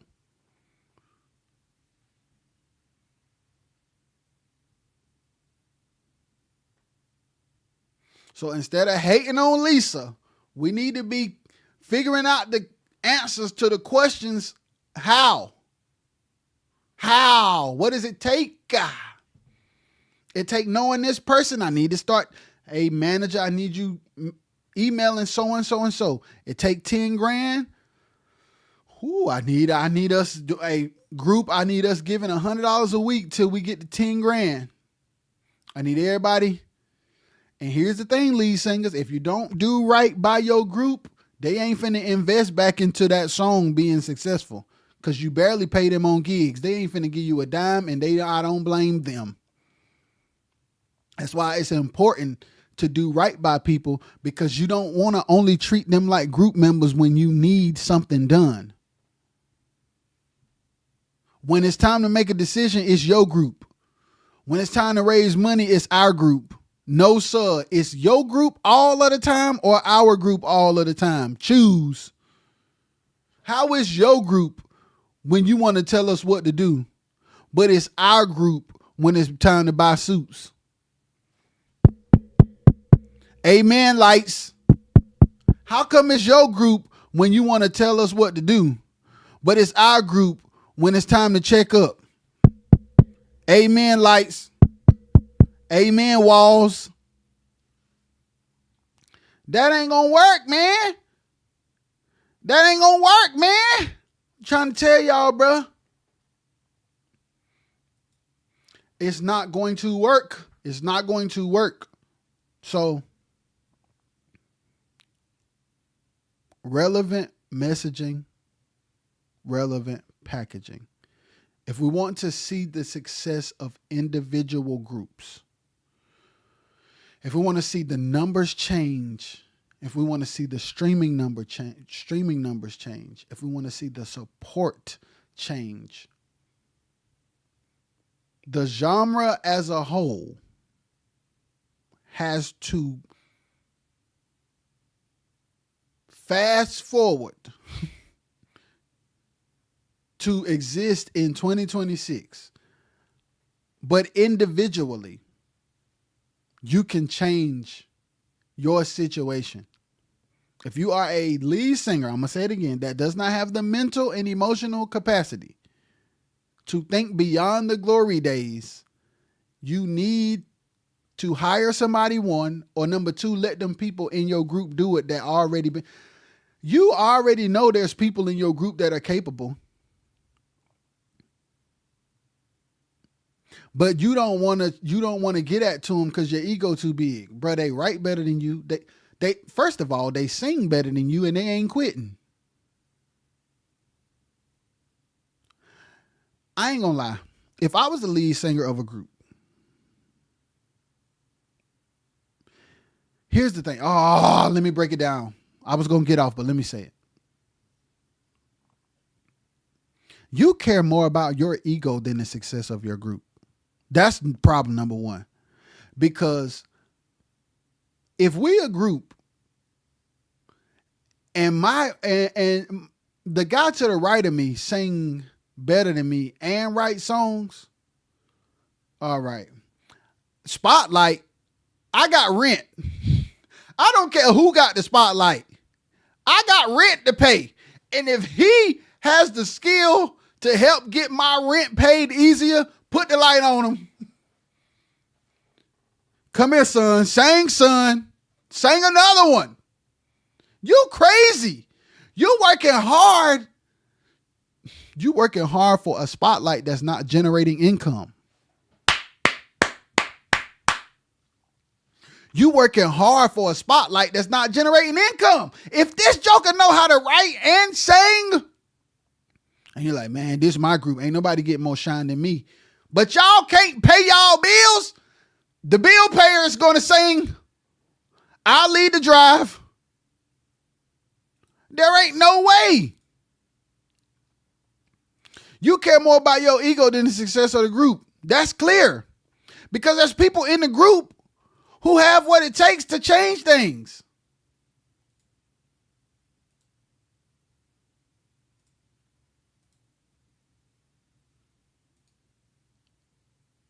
I don't understand.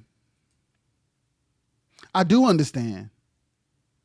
So when I say I don't understand, it's not because I literally don't understand. What I mean is, that's sad. Bruh. If you are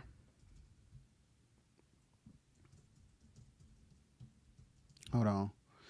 If you are the lead singer of your group and you got an MD who understands what it takes to make great music, and you have a background singer who has an amazing gift to write and an amazing gift to sing, and your way is not lucrative, please share the spotlight. If not, be a unsuccessful solo artist and pay them to sing background on your tracks and pay that producer to make your songs, put them on a retainer for you to have a consistent catalog, and you go do whatever you want to with your tracks. But don't have people in your camp who have what it takes to help your group go to the next level, and you keep them down because you don't have the capacity to share the spotlight, and all y'all broke because of it. Bro, that's selfish, bro. Also, you can bust a house and get some cooch. You gonna keep your whole camp broke so that you can bust a house and get some cooch.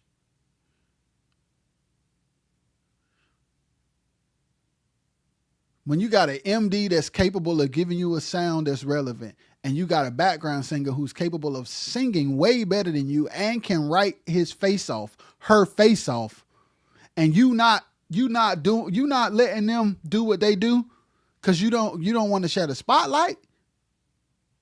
You don't want them to interfere with your cooch getting in your house busting while y'all going 12 miles for $800. I mean, 1,200 miles for $800. You telling them, man, take this 50, pay your dues? What? Insane. Don't do that, bro. That ain't right, bro. That ain't right, bro. That ain't right, man. I'm trying to tell y'all, bro, that ain't right. Craft these songs. Craft the song. Hey, I'm gonna get with a songwriter. I only know a few songwriters, and by a few, I mean 2. Y'all let me know of any songwriters that Josh Miles, Mario Smith. Y'all let me know some more songwriters that likes writing songs and will write songs for other people. Maybe we need to get a database of songwriters. But Josh Miles, Mario Smith, myself, just be like, hey man, I'm trying to do a single, I'm trying to do an album. Can we book a day, 2 days, 3 days, a week to just do writing sessions?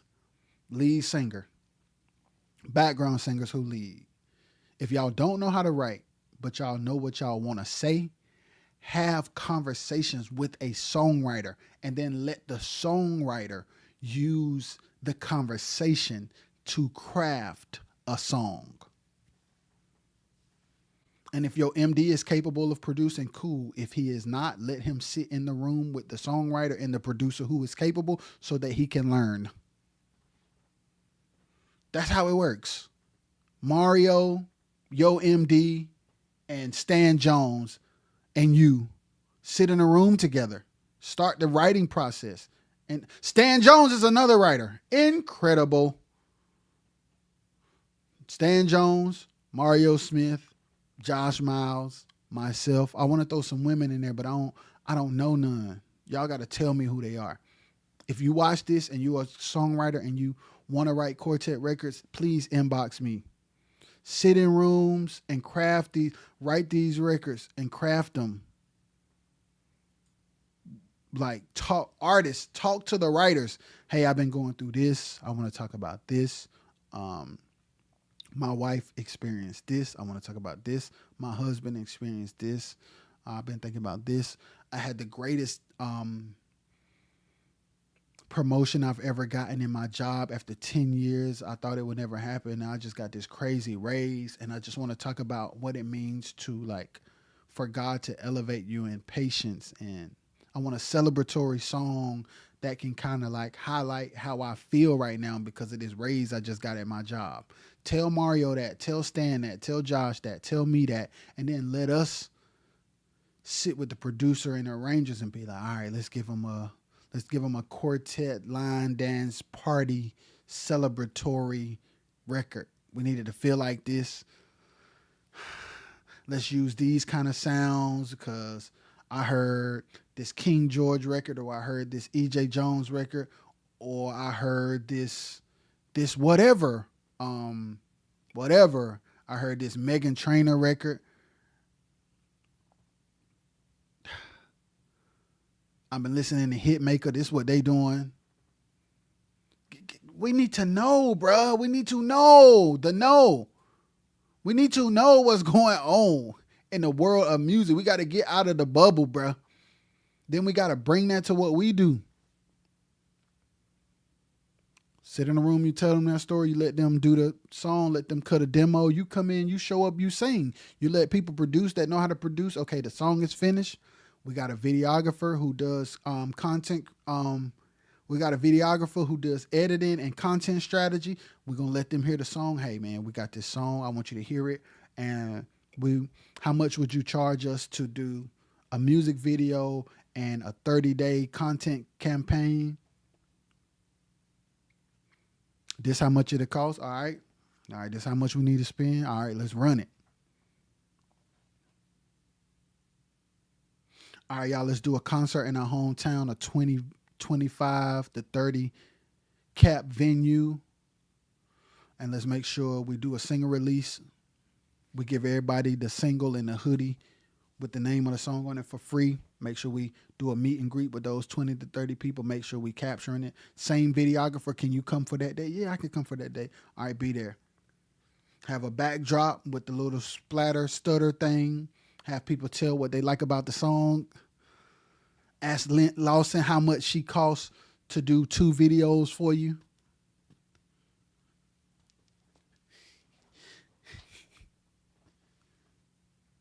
Then be like, all right, I'm going to take this same song and I'm going to do a choir version of it.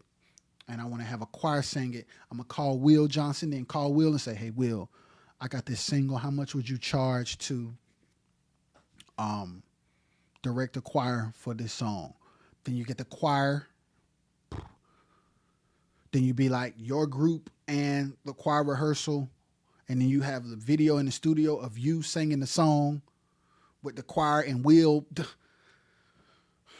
Then that's another video that the same videographer. Now you got 3 videos off one song. You got the daggone choir version. You got the music video. Then you got the single release. Then you did testimonials of people who like the song. That's micro content you could put out.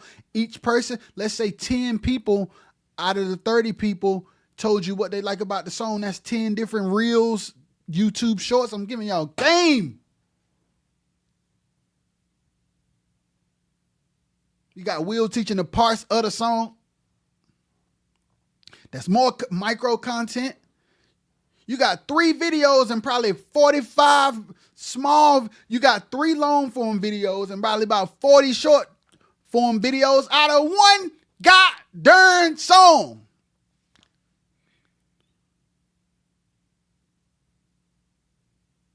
You do that campaign.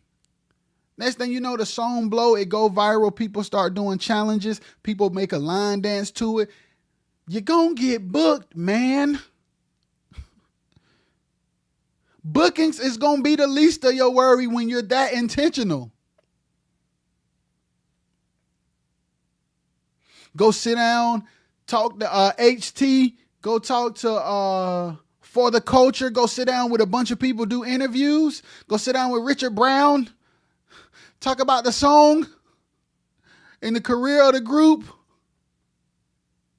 Go sit down at every podcast that will let you talk. Tell them to send those videos to your editor. That's micro content. We only talking about one song. And y'all putting out 10 songs at one time and ain't doing none of this on no day. That's why ain't nobody showing up. Back in the day, they called it a rollout. They call it a marketing strategy. They call it a rollout plan. That's what they used to call it. All of these things that I'm telling y'all is what they used to call a rollout plan. And a rollout plan used to include having a street team. It used to include radio promotions. It used to include promotional tours. It used to include putting flyers on cars. Now, it's making content and being on podcasts and hiring influencers. That's the new version. That's the new version. Same principle, new method. You need attention. When you went on the radio tours and you put the flyers on the cars and you went on whatever TV shows was local, you were doing it to you were doing it for awareness. You needed people to be aware so that they would go buy the song and come to the concert. Now you have to say, what are the tools and methods of 2026 for awareness? Podcast, social media content. Those are the new tools for awareness. Influencers, user-generated content, collaborations, sped up version, slowed down version, line dance.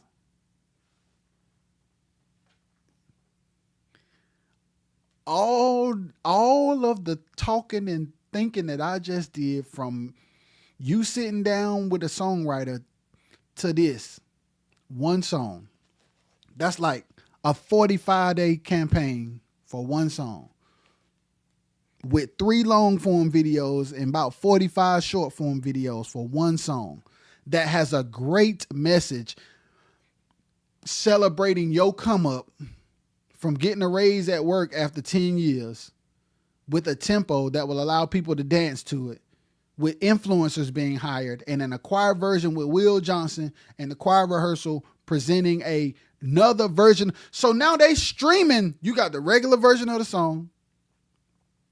You got the sped up version of the song. You got the slowed down version of the song. You got the choir version of the song.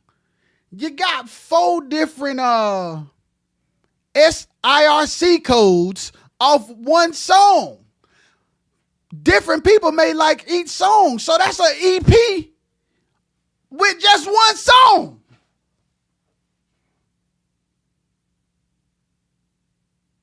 And you want to do 10 whole songs with no strategy. Bro, once you do that, once you do what I just said, something going viral. And if don't nothing go viral, the song sucked. And you need to try another song and do the same exact thing again.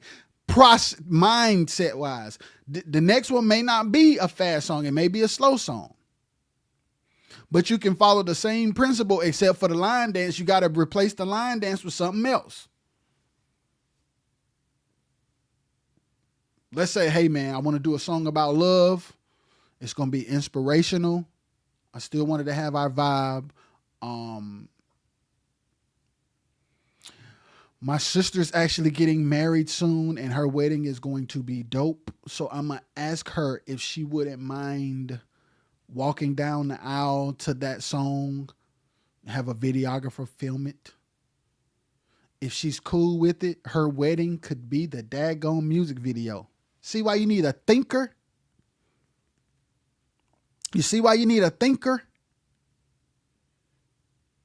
So, bro, we ain't even got so my sister, she's spending a bunch of money on her wedding. So that's money we ain't even got to spend for a video. She said we could do it. Get videographers in there. The wedding already paid for. It's immaculate. The song is smacking. She gonna walk in. So now it's like, oh, dang, bro. We use their story to promote the song. Now you got a quartet wedding anthem. Now you didn't even have to do nothing. People saw the clip of your beautiful sister go down the aisle. And now everybody who having a wedding using the song, people who got wedding footage, wedding photographers, wedding videographers using your song in the background for user-generated content, you getting paid.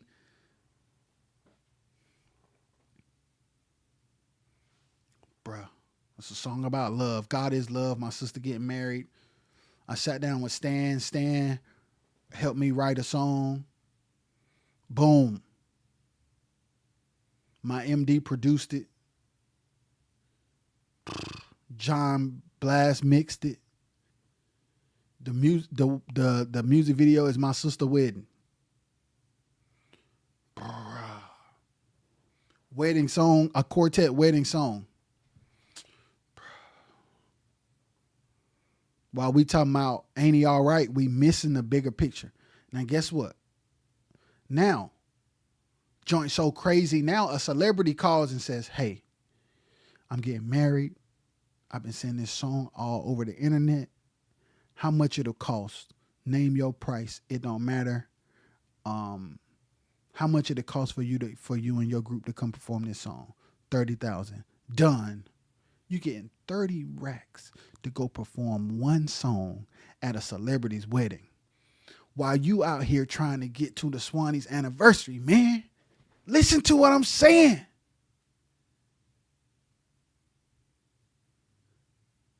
The highlight of your imagination is Albany.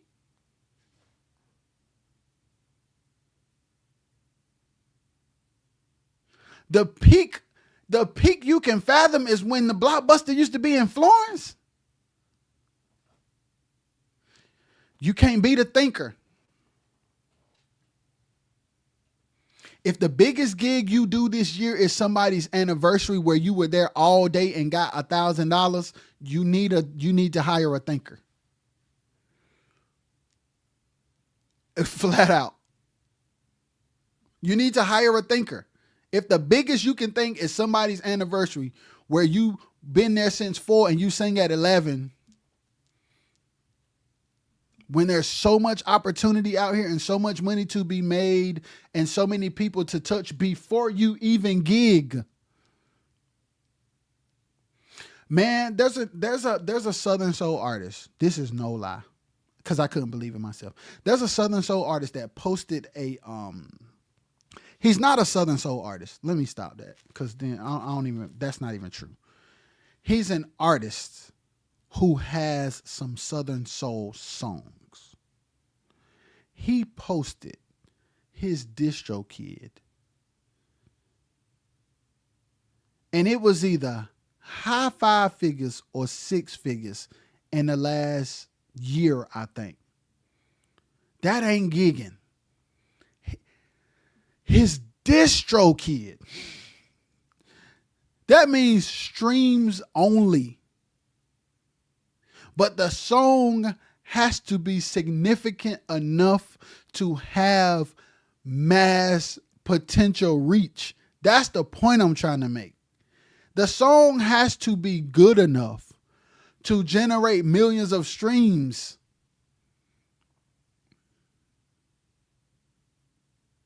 And if you do that on a consistent basis, and if you, instead of putting 10 songs out, that's what I'm saying.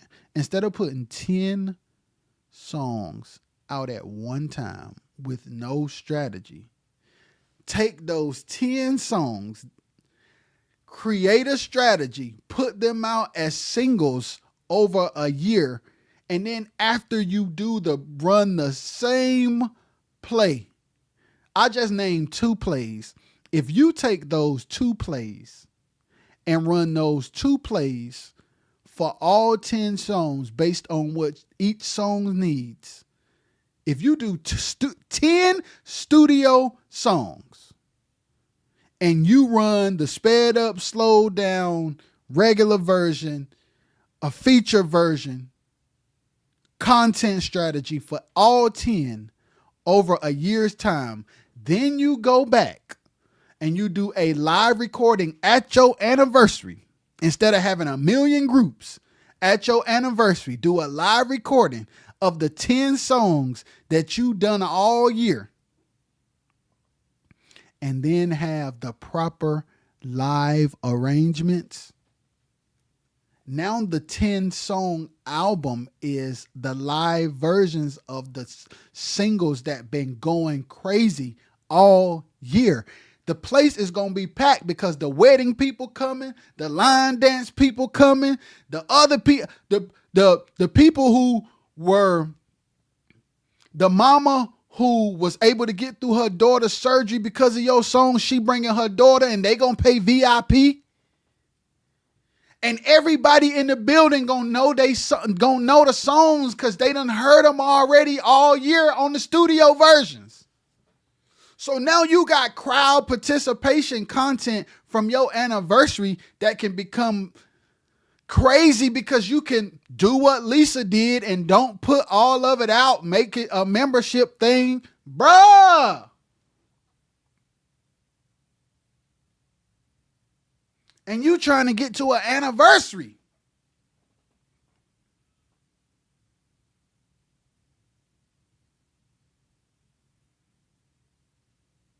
No, you need a thinker, bruh. Hire a thinker who understands how to move in today's landscape. Get a radio promoter who says, hey, yo, you know that line dance song? Bruh, I know this radio promoter, yo. If we pay this radio promoter $1,200 a month, which means you got to be making money to be able to afford the $1,200 a month. And I don't even know.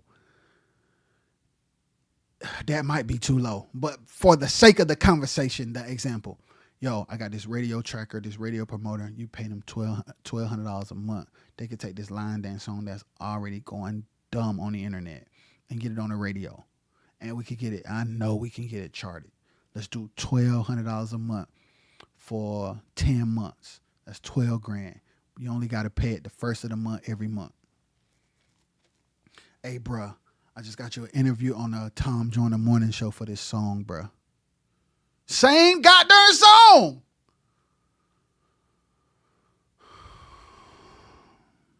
So now you having a 803 Fresh run, and you a quartet artist.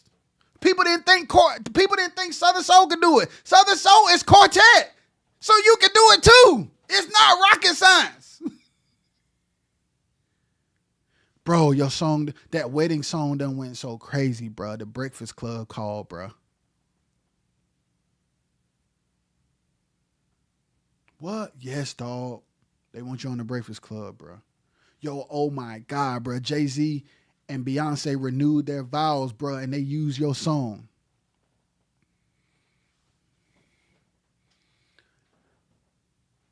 If you have limiting beliefs, what I'm saying sounds impossible.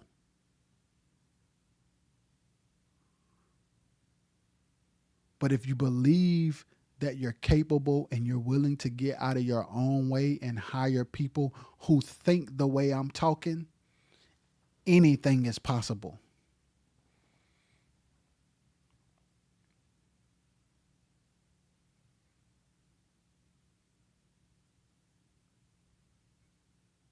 Anything is possible. It just takes a level of intentionality that goes past throwing a song together and doing a gig.